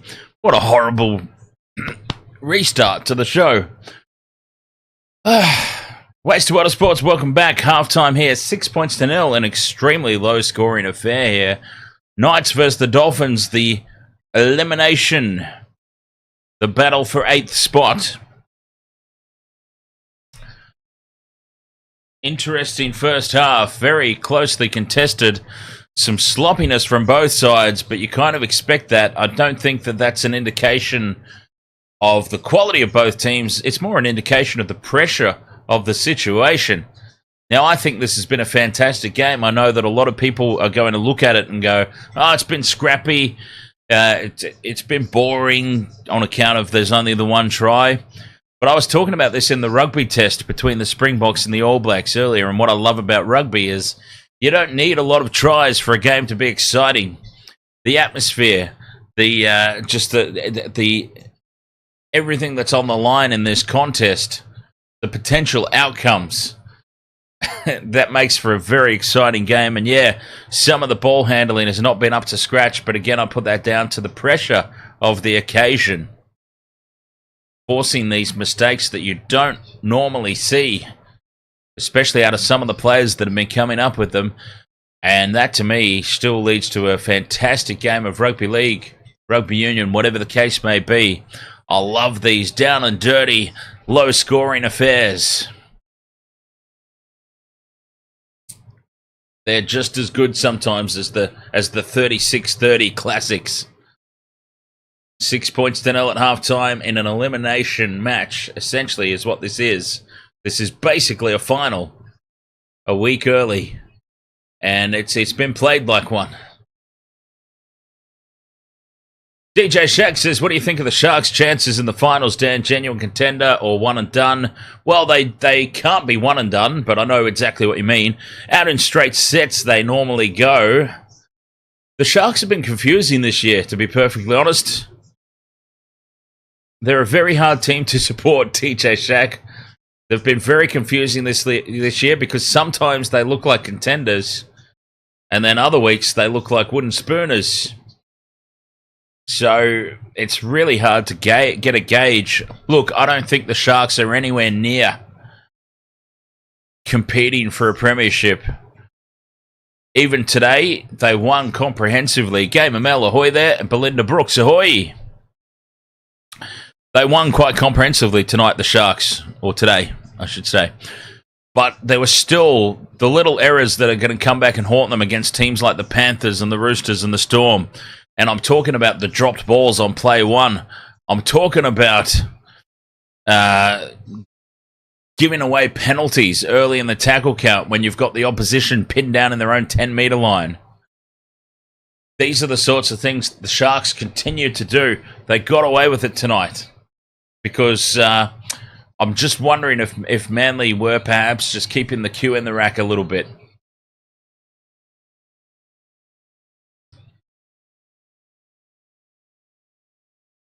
But those are the sorts of errors that they continue to do. And they'll pay for those sorts of errors against the good teams.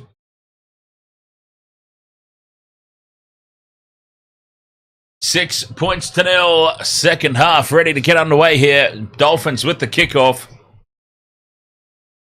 It hangs up in the air, taken 10 metres out by the Knights.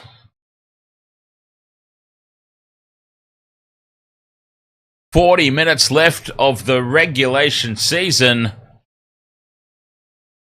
40 minutes left in the competition for one of these two teams. Well, unless, of course, there's Golden Point. Then it stretches out a little longer. How filthy would you be if your season ended in Golden Point?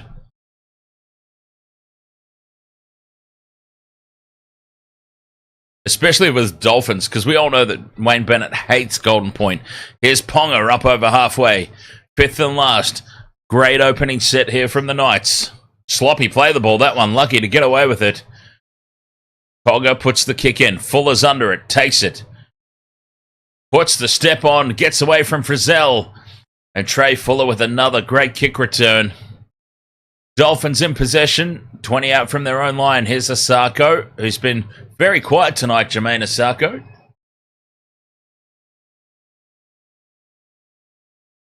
Bostock. Oh, no. We're not even talking about it, DJ Shaq. I refuse to talk about it.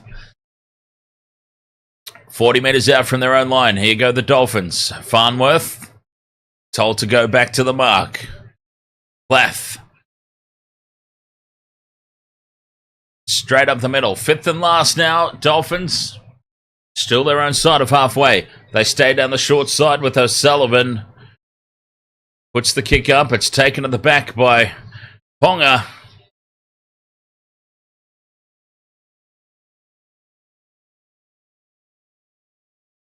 Ponga brings it back to the 20. Fletcher Sharp is barreled by O'Sullivan in the tackle. 6 points to nil. Knights. Gagai now driven backwards by Ray Stone. And Marshall King, I think, was in there as well. There he is again. Marshall King, third man in. 6 again here for the Knights. Oh, the Dolphins. This has not been a good start to the second half. 40 metres out from the line now. Tackle 2. The Knights go on the attack. Frizzell out to Crossland. Back in field. Runs Dylan Lucas. Drags some post-contact metres.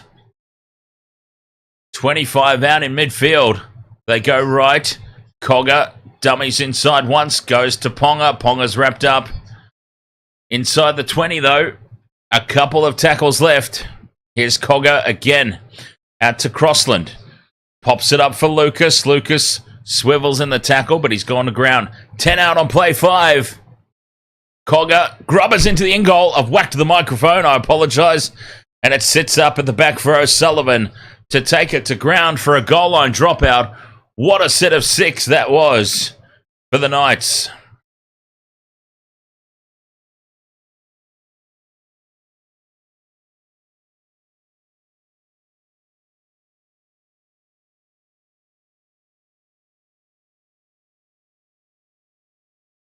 Still, it wouldn't surprise me though, because traditionally there's I can't think of one single final series where there's not been at least one team in the playoffs that I just absolutely despise with every fibre of my being. So it would make sense that the Raiders do qualify, because if they don't, then there's nobody for me to hate come finals time. 6 again. Oh, the Knights are on a rampage here. Crossland in a dummy half. For Croker. Croker goes close. Half a metre out. Cogger has come into his own here to start this second half. It has been the Jack Cogger show. Told to get up and play it. Play 3. Ponga now. Dummies inside. Has to retreat. Runs back towards the middle of the field. Pops it up now. And it opens up for Brodie Jones. Kalen Ponga creates something out of nothing. And yeah, the Knights are going to run on with it here, aren't they? You just get that feeling. The Knights are going to run away with this. It's almost like it was destined to be for Newcastle. Sunday afternoon, McDonald Jones Stadium. Packed house in front of their home fans. And Kalen Ponga had absolutely no right to make anything happen here. He just runs across field, waits for it to open up. What was Jake Averillo doing standing in the Knights attacking line, for starters? And Ponga said, thank you very much. I'll just send my big man straight through that gaping hole. Try confirmed. What a start to the second half here for the Knights. They're about to be up 12 points to nil and well and truly in control of this game now.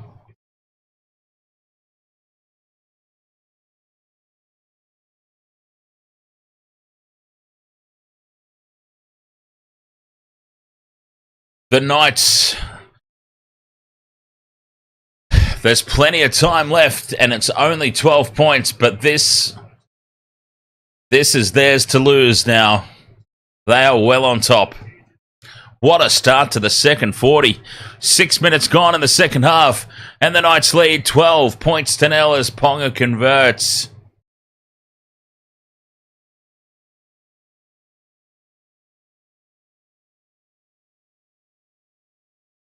I dare say that the Dolphins have to be the next team to score. They don't want to be fighting back from 16, 18-0 down, so got to be the next team to score here, the Dolphins. Pressure well and truly on. Can they respond?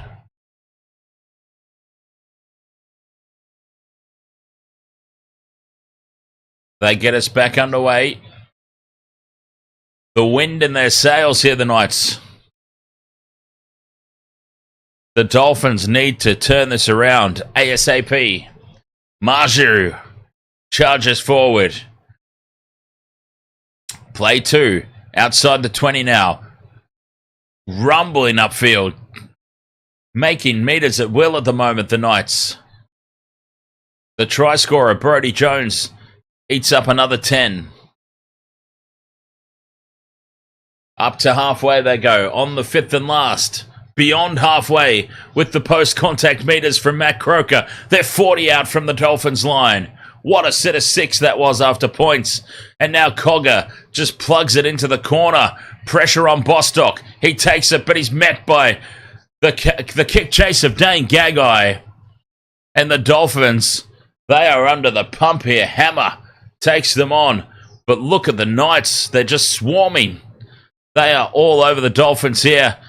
Fuller puts the step on. He's had a good game.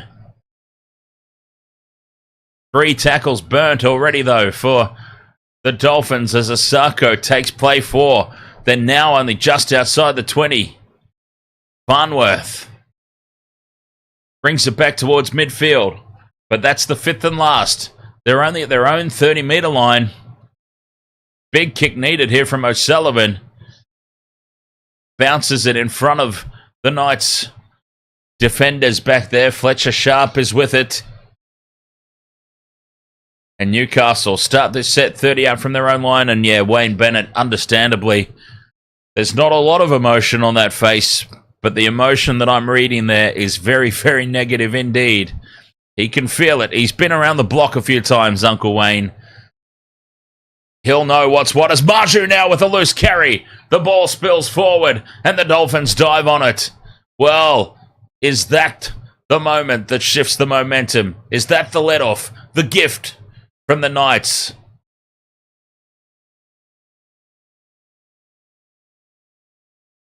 Newcastle were looking very likely there for another try. They come up with the spilt ball. And the Dolphins an opportunity. 6 again. Nikorima enters the fray.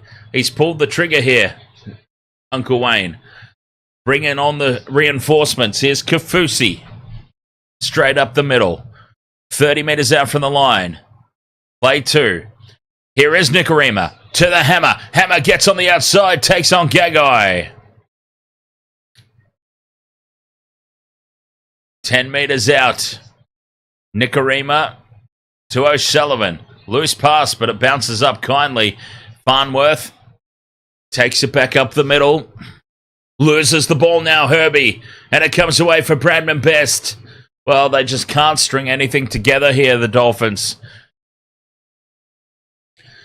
Once that Trey Fuller try was overturned, it's pretty much been all Newcastle. It's amazing the way that, I wouldn't say the heads dropped necessarily, but they've not recovered from that call, the Dolphins.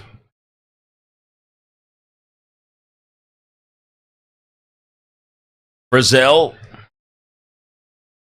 picked up and dumped on halfway. 50 minutes gone. Knights in full control here. Ponga takes it to 40 out from the Dolphins line. Cogger with the kick into the corner. Targeting Bostock again. Bostock will win the leap in the air for sure, but it's what happens after that. That's where they've rattled him. He does well here though, Bostock, and now the Hammer. They've shut down his space. not allowing him to run. Gagai has swarmed all over him. And Hammer's hurt.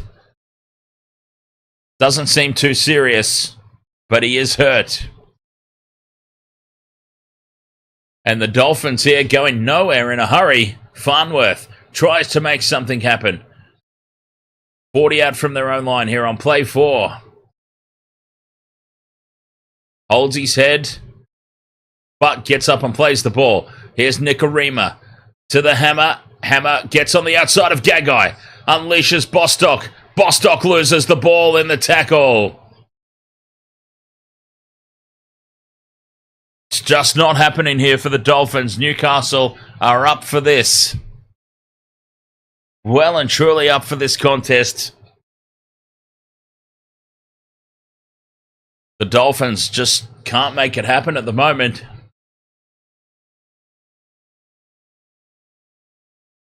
And Bostock is not having one of his better nights.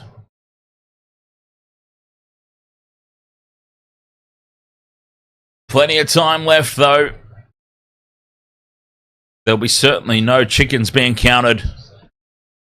Newcastle need to keep the intensity up.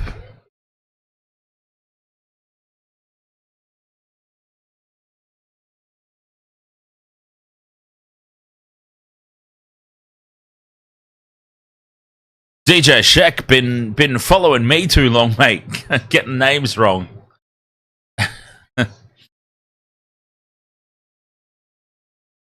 Hetherington. Great post-contact meters here. Play 3, the Knights are on the attack. It's still early days, but they go a long way to securing this game. With a try here. Crossland takes it inside the 10. Here's Cogger.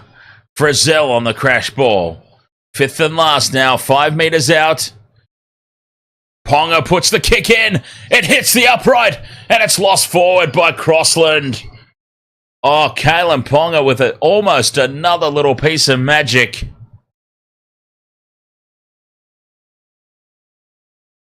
Grubber in a crossfield. It's hit the upright and bounced back, and Phoenix Crossland couldn't regather it.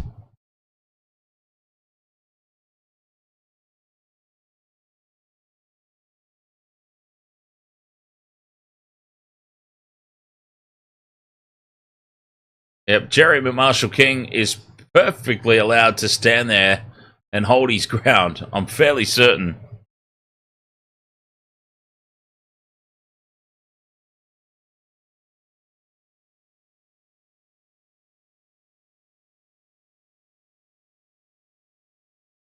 Crossland spills the ball off the upright. Well, there's a penalty here against Jerry Marshall-King. I think the fix is officially in. We go back to the... absolutely nothing against Newcastle. But we have to go back to the disallowed try of Trey Fuller. Jerry Marshall-King is perfectly entitled to stand his ground there. I'm sorry. He is more than entitled to just stand his ground there after the kick's been made. And this is a ridiculous penalty. They're taking the 2, obviously, here. Why wouldn't you put it out to 14 points to 0?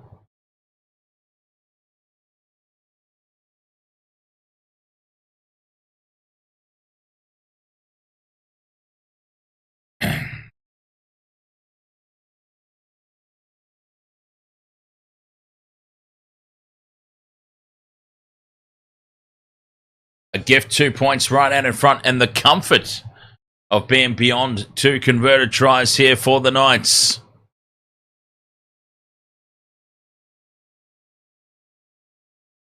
As you would have to assume that Ponga puts this one over.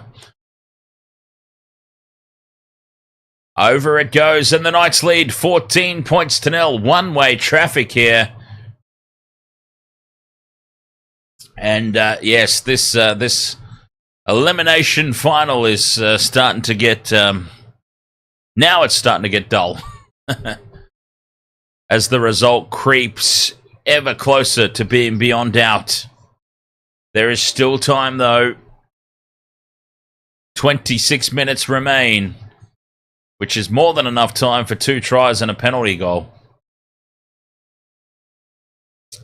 Dolphins with the restart. And Saifiti takes the first hit up. So at the moment, it's looking like the Knights will be travelling to Townsville, where they will get beaten by the Cowboys. Penalty here to the Knights. It's called a knock-on against Gagai. Well, the Knights have been getting the rub of the green all game so far, and this one's gone against them. Gagai has been called for a knock-on.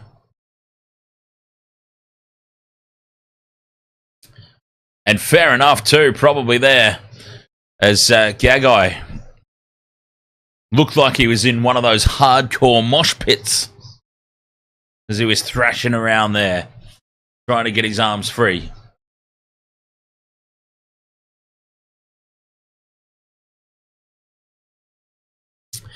Here's an opportunity for the Dolphins. Can they spark something? They've struggled all game long. The Knights' defence has scrambled well, putting pressure on them. Here's O'Sullivan, out to Nikorima. Kafusi, off the hip, 5 metres out.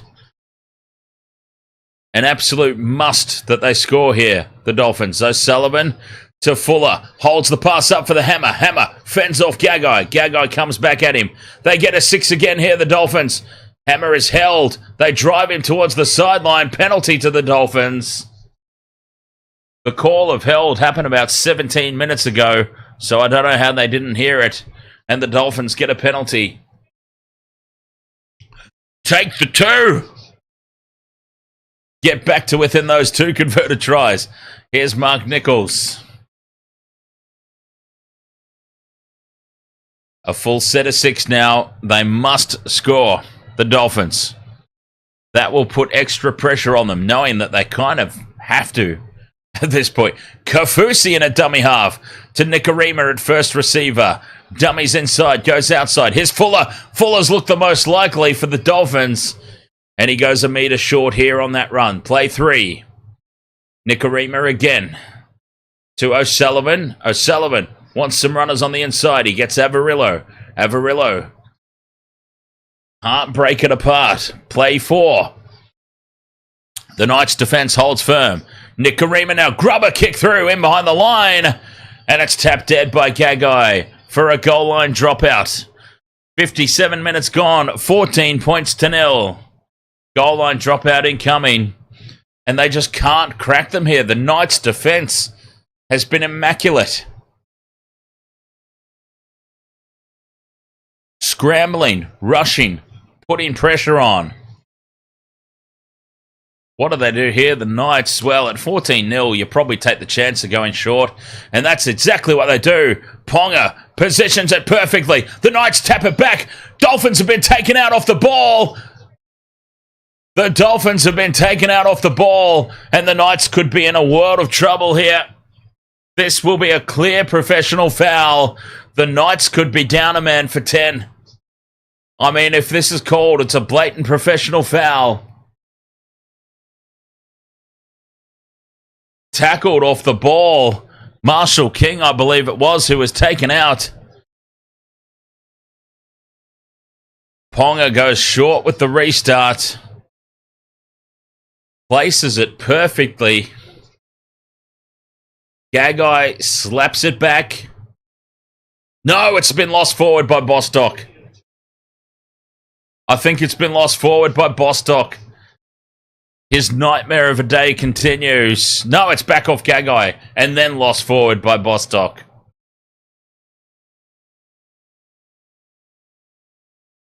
Oh, the bounce of the ball favouring the Knights tonight, and they get away with what would have been a blatant professional foul. Now, what actually happens in this case?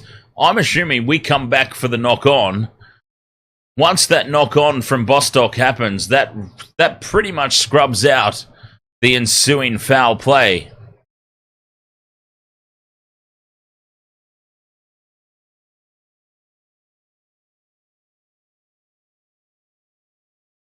Everything is coming up Millhouse tonight for the Knights. Well, it's hard to...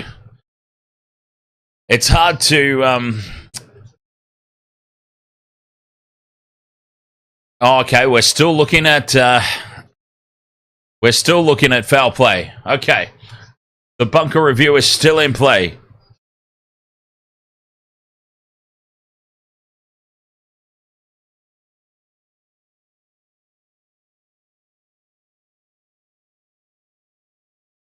Scrum down for the Knights.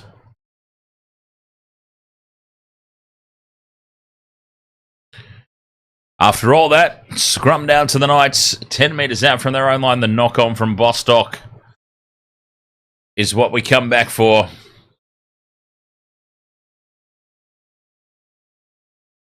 All of these Newcastle players should immediately go out and buy Powerball tickets, I'm telling you.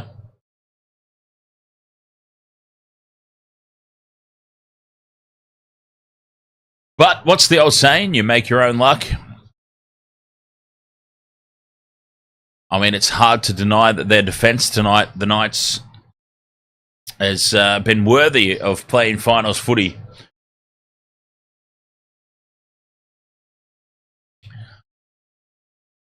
Thompson spills it. It pops out kindly for the Knights, though. And they stay in possession on play 4. And this is what I mean. They're just getting the... They're getting the rub of the green. They're getting the bounce of the ball at the moment. That'll be hard to overcome. Fifth and last, Cogger from inside the 40 gets the kick away. Taken on the full by Trey Fuller. The Dolphins starting to run out of time. There is still time left, but they just haven't threatened or looked likely, have they? Up to halfway and then driven backwards is Asako, who's been very quiet tonight, Jermaine Asako. Farnworth, he'll be one of the go-to players if we start talking about miracles. DJ Shack says the Novocastrians would be breathing a huge sigh of relief that Bostock got a hand on that. Penalty try would have changed everything. And now through goes Fuller. Loose pass though. Nichols gets a boot to it, but it's too heavy. 7 tackle set, and it's called a knock-on anyway against the Dolphins. It's just not happening for them.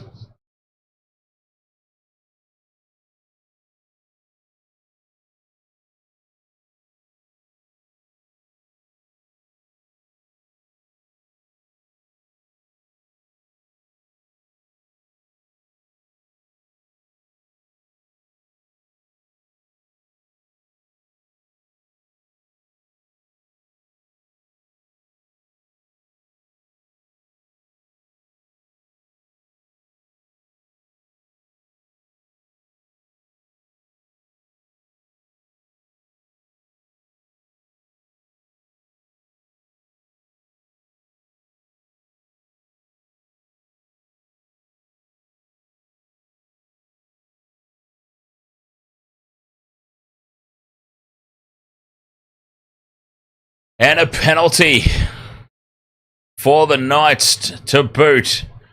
The Dolphins offside, and it's all falling apart now for Uncle Wayne's men. 20 minutes to go. The Knights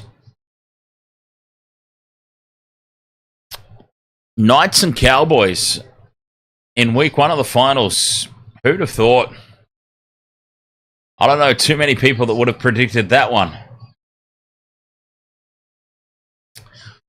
Here come the Knights, though, with 20 to go. Play 3, Crosslands and Ponga screaming for it over on the left, but it goes right.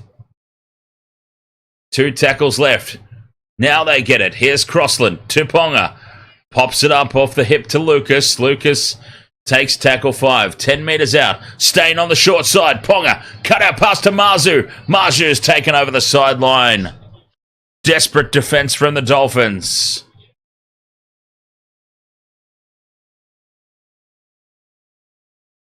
Oh, and Ponga's hurt his shoulder. The matchstick man is hurt. Keep an eye on this. Ponga was rocked by Kafusi after the pass. Felice Kafusi put the hurt on Kalen Ponga.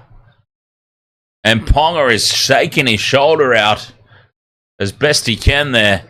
He was rattled after that big hit from Kafusi. Keep an eye on that one, because that, even if the Knights do qualify, well, which they will at this particular point in time, they might be without Kalen Ponga. We'll keep an eye on that. Short side, Nikorima. Dummies to Kafusi. Almost goes through. Now gets the offload. Marshall King to Fuller. Fuller beats one. Rolls. Gets back to his feet. Fifth and last. Numbers to the left. Quick play the ball, but they come back in field for Bromwich. It's still fifth and last. So Sullivan throws a Hail Mary pass over to Herbie Farnworth, who grubbers into the end goal. Ponga's back there, collects it, is brought down, but gets up and goes again, Ponga. And now he's finally brought to ground on the third attempt. And it'll be a goal line dropout for the Knights. 18 minutes remain. Desperation time now for the Dolphins.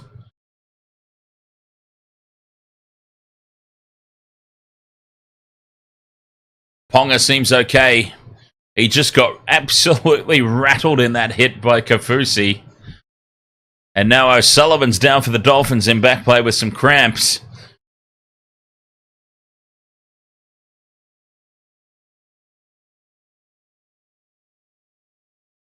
Ponga goes short again with the restart. Bostock this time takes it.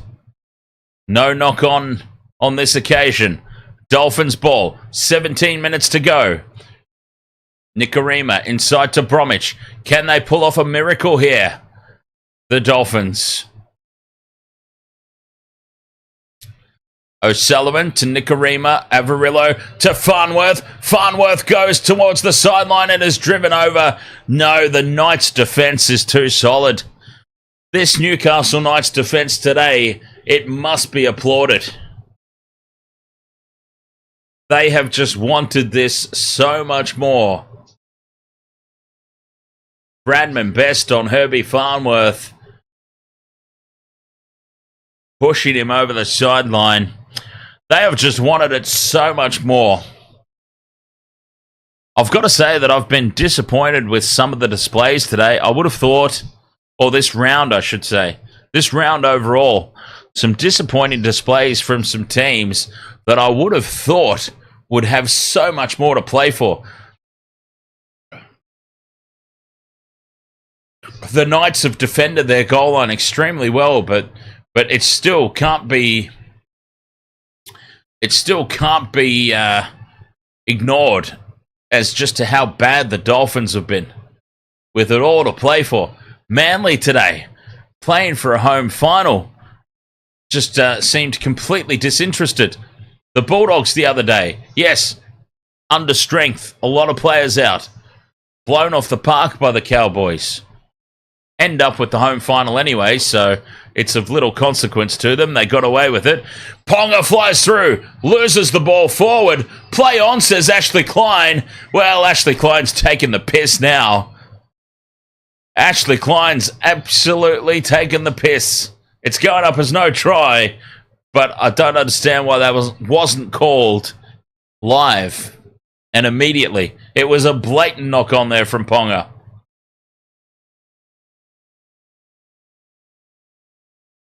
The James is going to be leading UFC in the tipping comp going into the finals.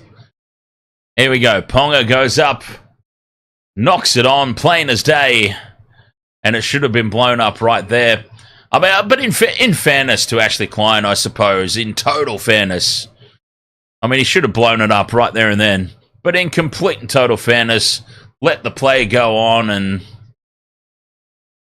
just see what happens. Because there's probably no worse feeling than blowing it up early.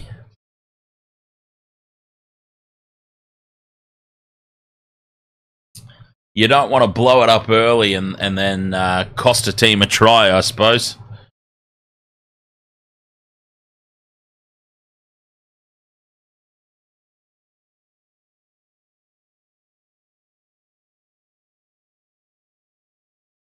Wolfie says, Klein helped the Knights. Never seen a more rigged NRL game. Hope my Cowboys put 50 on the Knights.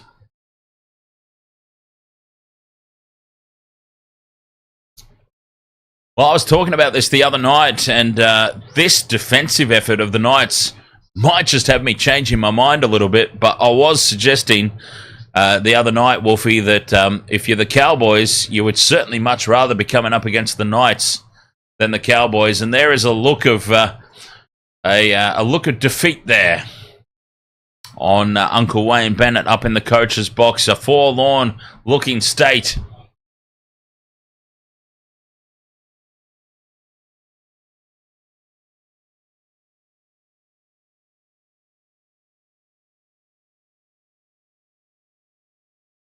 Michelle says, another matchup I care not for. Cows versus the Knights. Yeah, it's kind of... I mean, absolutely no offense to the Cowboys and the Knights supporters. I mean, truly. But I'm afraid it really has stunk up the finals fixtures a little bit. I'm not going to lie. Trey Fuller now finds half a gap, pushes the pass. And the Knights dive on it. And that's been the story of the night for the Dolphins. Desperation and pushed passes, half chances going to ground. And this has been a disappointing end to the regulation season. I did hope for a better game than this, to be perfectly honest. But at the same time, I'm also very glad that it hasn't stressed me out with the threat, that looming threat of Ricky's Green Goblins, very undeservedly sneaking into the top 8. So, as much as this has been a horror show of a game in the end, I thought the first half was great. Second half has been abysmal. I actually really did enjoy the first half. That was great finals intensity footy. But yeah, this second half has been a jolly shit show. Because I can't think of any other way to describe it. With 13 minutes remaining... 13 minutes of the regulation season for NRL 2024. Another year of wasted world of sports almost done and dusted. Can you believe it? Nicarima now down the short side. Dummies goes through half a gap. Fifth and last now for the Dolphins. He plays it to nobody. Fuller gets in there. O'Sullivan from 30 out puts the kick up. Pressure on Marzu. Oh, what pressure, says Greg Marzu. He takes it and drops as Asako brings him down. Best to Ponga. Ponga falls over his own two stupid goofy feet. And then Bromwich dives in over the top and tempers are flaring up now. Don't touch our little golden boy, Kalen. How dare you? A lot of shirt grabbing and push and shove going on out there. Bromwich with a... Oh, he's had a go at Kalen there. Bromwich has had a clear crack at Kalen there on the ground. He might be in a bit of trouble here, Bromwich, in fairness. That seems like a pretty clear swinging arm to me. I'm not sure about anybody else. But that looks like a cheap shot and a half, to be honest. I mean, nothing major, but completely unnecessary from Bromwich. He wants 10. Old mate in the crowd wants 10. Completely unnecessary, blatant. He's having to sit down here, Bromwich, and I think that's fair enough. The crowd screaming for 10. I think he's just going to get a talking to.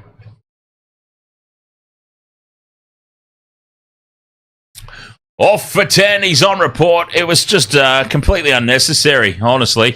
That was just silly from Bromwich. A clear swinging arm. I mean, it wasn't... When I say it wasn't a huge swinging arm, there wasn't a whole heap of force in behind it, but just completely unnecessary. And that's it. That's the end of the night. The Dolphins officially. I mean, that's their captain as well. You've got to think about it, right? Like, that's their captain. The game is pretty much over, and that is your captain attacking a prone opposition player with a swinging arm. I mean, that's your captain. That sets the tone for your whole team. The Knights come up with a mistake here on play one. Are the Dolphins going to find some sort of bizarro lift from that moment? Was this actually a Jesse Bromwich masterclass to lift his team? Captain's challenge here for the Knights. Why not? 14 points to 0, 12 to go. And there is a clear strip on this ball. Well, no, there isn't. There's hands on the ball from Pangai Jr. Hands on the ball, but no stripping motion.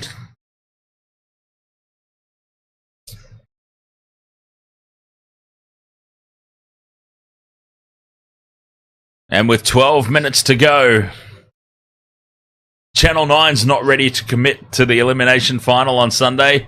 They've still got the Dolphins and Knights logo there side by side.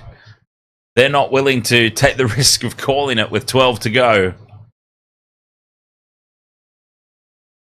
Scrum down here, 10 metres out. Marshall King goes left to Nicarima. They kick on play one, but Ponga and Sharp are both back for it. It'll be a goal line dropout. And I completely understand they've got to throw caution to the wind a little bit, but I don't know about a kick on play one from a scrum when the opposition fullback is back in position. Now they've got a goal line dropout, a 50-50 ball. Ponga has been putting these on a thread all night long. Well, he goes deep with this one. They're not mucking about here. The Knights, they've sent this one deep.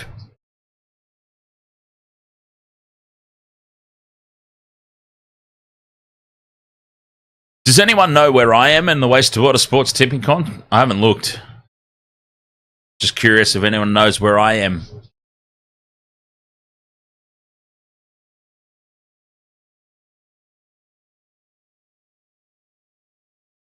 I mean, I seriously don't look at it.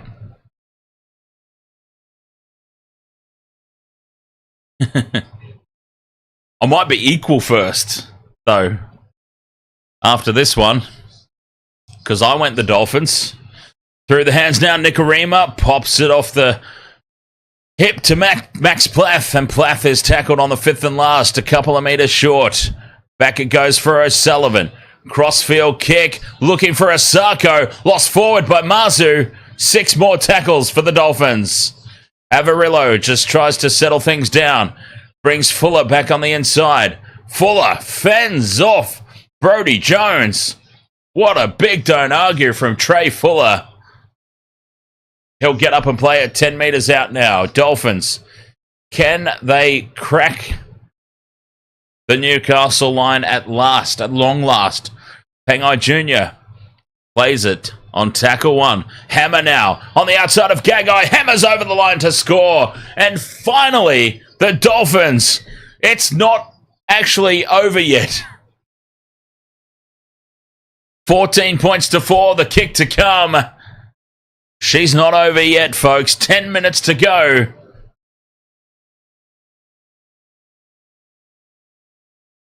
Big conversion incoming, though. I mean, they need all their points now. The Dolphins.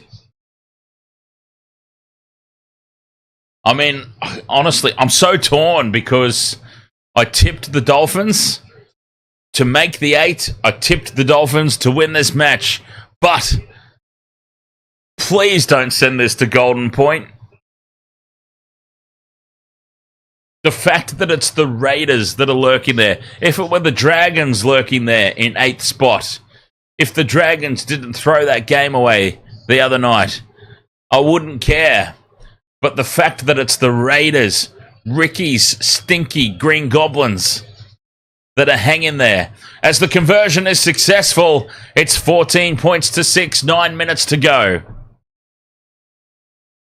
I don't think my heart could handle this game going into Golden Point with the threat of Ricky's Green Goblins in the event of an unlikely draw. I don't think I could handle it.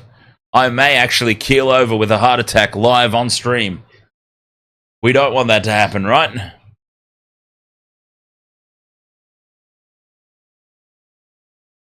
I don't think I could handle it. 14 points to 6. 8 minutes remaining. Ponga gets us back underway. The Dolphins have finally cracked the line. Have we potentially seen... It's a bit early to talk about it, I suppose. Another try would make it very interesting. But have we perhaps seen a Jesse Bromwich masterclass? He's purposely got himself sent off to lift the team and inspire them. I mean, that's a pretty bizarre way of going about things, but Kaufusi now, they're caught in quicksand here. Nikorima at the back to Fuller. This is where they've looked likely. Fuller runs over the top of Cogger. Cogger holds on to him, though, and Fuller's tackled on halfway on play 4. Some good go forward, though, for the Dolphins. Pangai Jr. offloads to Plath. Plath back to O'Sullivan. O'Sullivan to Marshall King. He's got Nikorima up the inside, and it's called a forward pass. Nikorima was in under the post, but it's called forward by Ashley Klein, who was nowhere near in position to make that decision, by the way. So he must have got a call from the touchies. I think it was pretty clearly forward. It was clearly forward. Nikorima was in under the post, and we had game on. That's huge. That's the moment. Those are the millimeters that decide footy matches. Scrum down for the Knights here. Tackle 1 on halfway.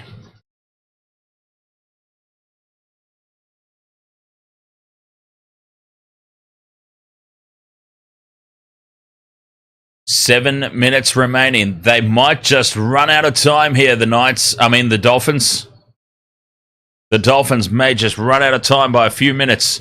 It took them a little too long to finally crack that line. It might not matter all that much anyway, depending on what happens here. Gamble's on the field. Inside ball. 20 metres out. And the step from Cogger. Wins the penalty for his... Oh, handover. Ashley Klein blew the absolute pee out of that whistle. As UFC's clearly a few drinks in now.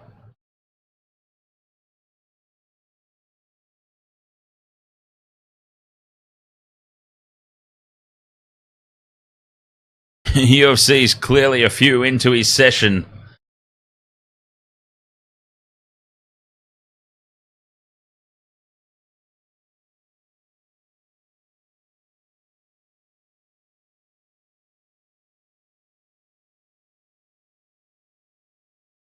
Kaufusi takes tackle 3. 30 out from their own try line here. They look half a chance when they shift the Dolphins.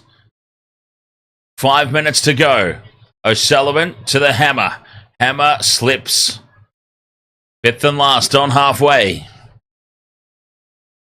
Marshall King to Nikorima. They'll put it through the hands here. Kaufusi to Herbie Farnworth. Farnworth kicks in field. Off the Knights and into touch. Was it played at? Will this be Dolphins' ball? Was it played at? That's the big call here. Big call. They're saying it's in the process of making the tackle.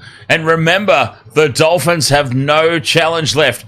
They burnt their captain's challenge.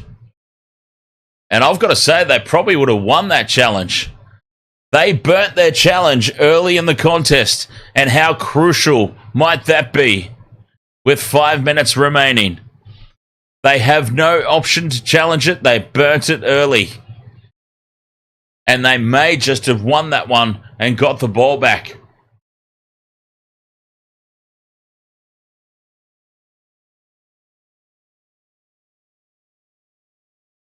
Four minutes to go. The Knights lead by 8. And talking about other moments from earlier in the contest that could become critical, What about that penalty goal? How crucial might that penalty goal end up being? And now they get another penalty, the Knights. Right out in front. Another penalty.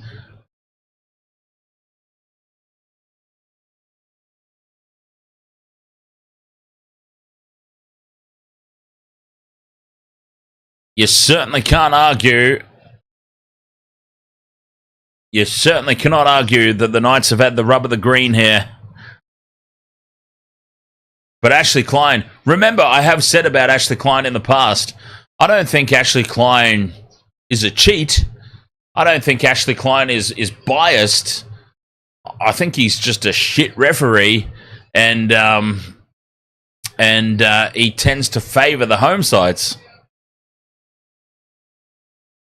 Kick from dummy half by Gamble. Gives the Dolphins possession back. I'm not sure about that, Tyson. Was it the fifth and last even? No, it was play 3. Or 4. I'm not sure about that as a decision. Time is ticking away, though, for the Dolphins, and they're going nowhere fast. With 3 minutes remaining. And, yeah, just nothing doing. They don't know what to do out there, the Dolphins. They have no idea. O'Sullivan onto Plath. Fifth and last. That's just not going to do it. Down the short side. A chip in over the top. Hammer is offside. And a penalty to the Knights, and that'll do it. That should do it. Officially. Newcastle have taken 8th spot. And will go to Townsville to face the Cowboys next Sunday. Elimination final. Look at that. Even they're shocked. Phoenix, Crossland, and Saifidi on the sideline are just like, fuck, we actually made it. I know, mate. I'm surprised too. Gagai steps away from Bromwich. Puts the fend on Marshall King. All right, so it's official. We've got Friday night, 7 p.m. qualifying final, Panthers versus Roosters. Saturday, 3:30, qualifier, Storm hosting the Sharks. Saturday, 7 p.m, elimination, Cowboys versus Knights. Sunday, 3:30, elimination, Bulldogs hosting Manley. That's our finals picture officially for week 1. Next week in the NRL, Panthers, Roosters, Storm, Sharks, Cowboys, Knights, Bulldogs, Manly. 5th and last now for the Knights. They know they've got this one in the bag. Thompson will just go to ground with 1 minute remaining.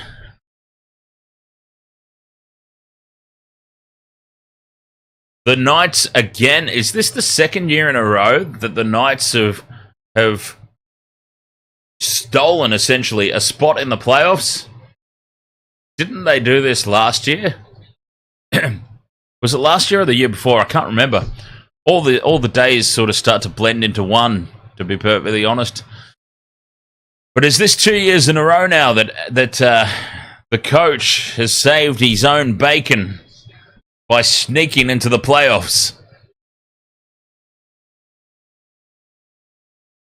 Loose pass out the back by Nikorima. Bradman Best dives on it. And with 20 seconds to go, 14 points to 6, the Knights are in possession. And there'll only be 1 or 2 more tackles left. Tyson Gamble takes a cheeky little snapper drop goal for some reason. And now Bradman Best will take the final tackle of the game. And Newcastle, Kalen Ponga approves. He thinks that's a bit of all right as the Knights win 14 points to 6 and qualify for the top 8. And they will go on to face the Cowboys in the elimination final next week. Well, it was a dire old end to the season, really. I'm a bit disappointed. In one respect, I'm disappointed. I was hoping for a better game than that to wind out the season. It started the first half, the first 40 minutes, finals intensity. It was a finals game come early. The second half was bloody dire, though, wasn't it? The second half was hard to get through. And, yeah, I've got to say, I don't hold out too much hope for the Knights next week, if we're being perfectly honest. But who knows? If they can bring that defensive effort again,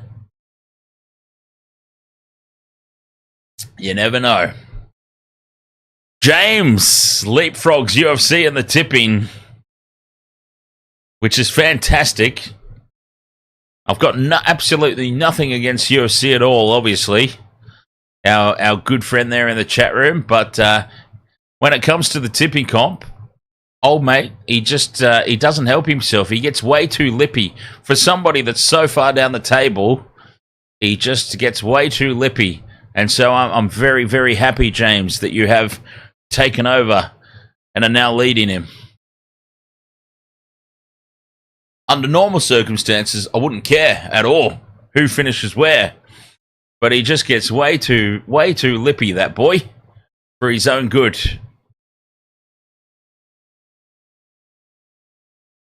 And here I am on top spot, and he just relentlessly clings on to the one thing I got wrong all year. Well, obviously that's a complete fallacy, but you know what I mean.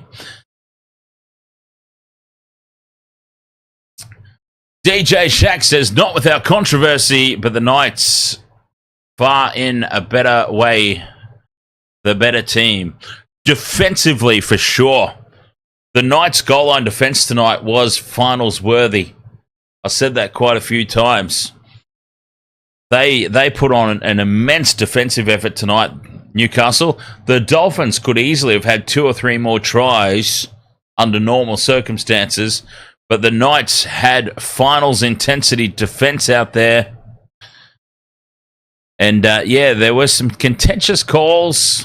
They definitely got the bounce of the ball and the rub of the green. But as they say, you make your own luck. I don't know whether that's necessarily true or not, but it certainly proved to be the case tonight as the Knights find themselves again sneaking into the playoffs.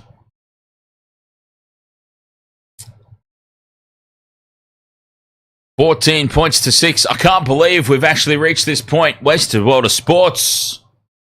We have reached this stage. 27 rounds in have now come to an end. We are officially at the end of the regulation season for NRL 2024. You can't believe it. It feels like only yesterday that the season kicked off. But here we are. All over. And it's finals time next week.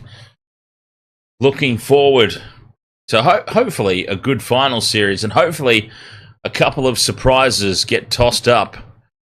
I'm expecting a Storm Panthers grand final. The smoky there for me is probably the Roosters. The Roosters are a little bit unknown with their injury concerns. How do they respond to those injuries? That could be the telling factor for them. But outside of that, before today, I had Manley as a smoky, not to win, but to potentially cause an upset and make the grand final. I could never see Manley winning back-to-back. I couldn't see Manley beating the Storm and the Panthers back-to-back weeks.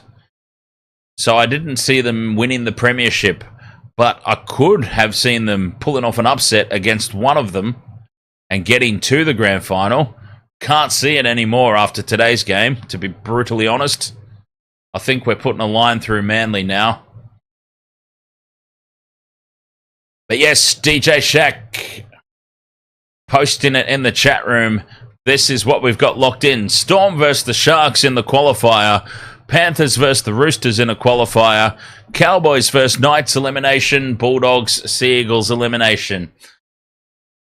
Whew. So, I'm going to go out on a limb. Balls on the chopping block nice and early, as I like to do. Storm, Panther, Cowboy, Bulldog. Those are my picks for next week. Without any consideration to it. Just completely off the cuff, my picks for next week. Storm, Panther, Cowboy, Bulldog. We'll see. Waste of World of Sports. It's been a huge weekend of streaming. I mean, it really has. I've done Rugby League. I've done Rugby Union. I'm exhausted. I've made it to the end. Time for my fat ass to go and find some food to eat. Thank you so much for your company. I appreciate it as always. We'll be back next week for the finals. Kicking off on Friday night, Panthers versus Roosters. Hope to see you there. Thank you so much for your company here as always. I'll catch you then. Until next time, cheers.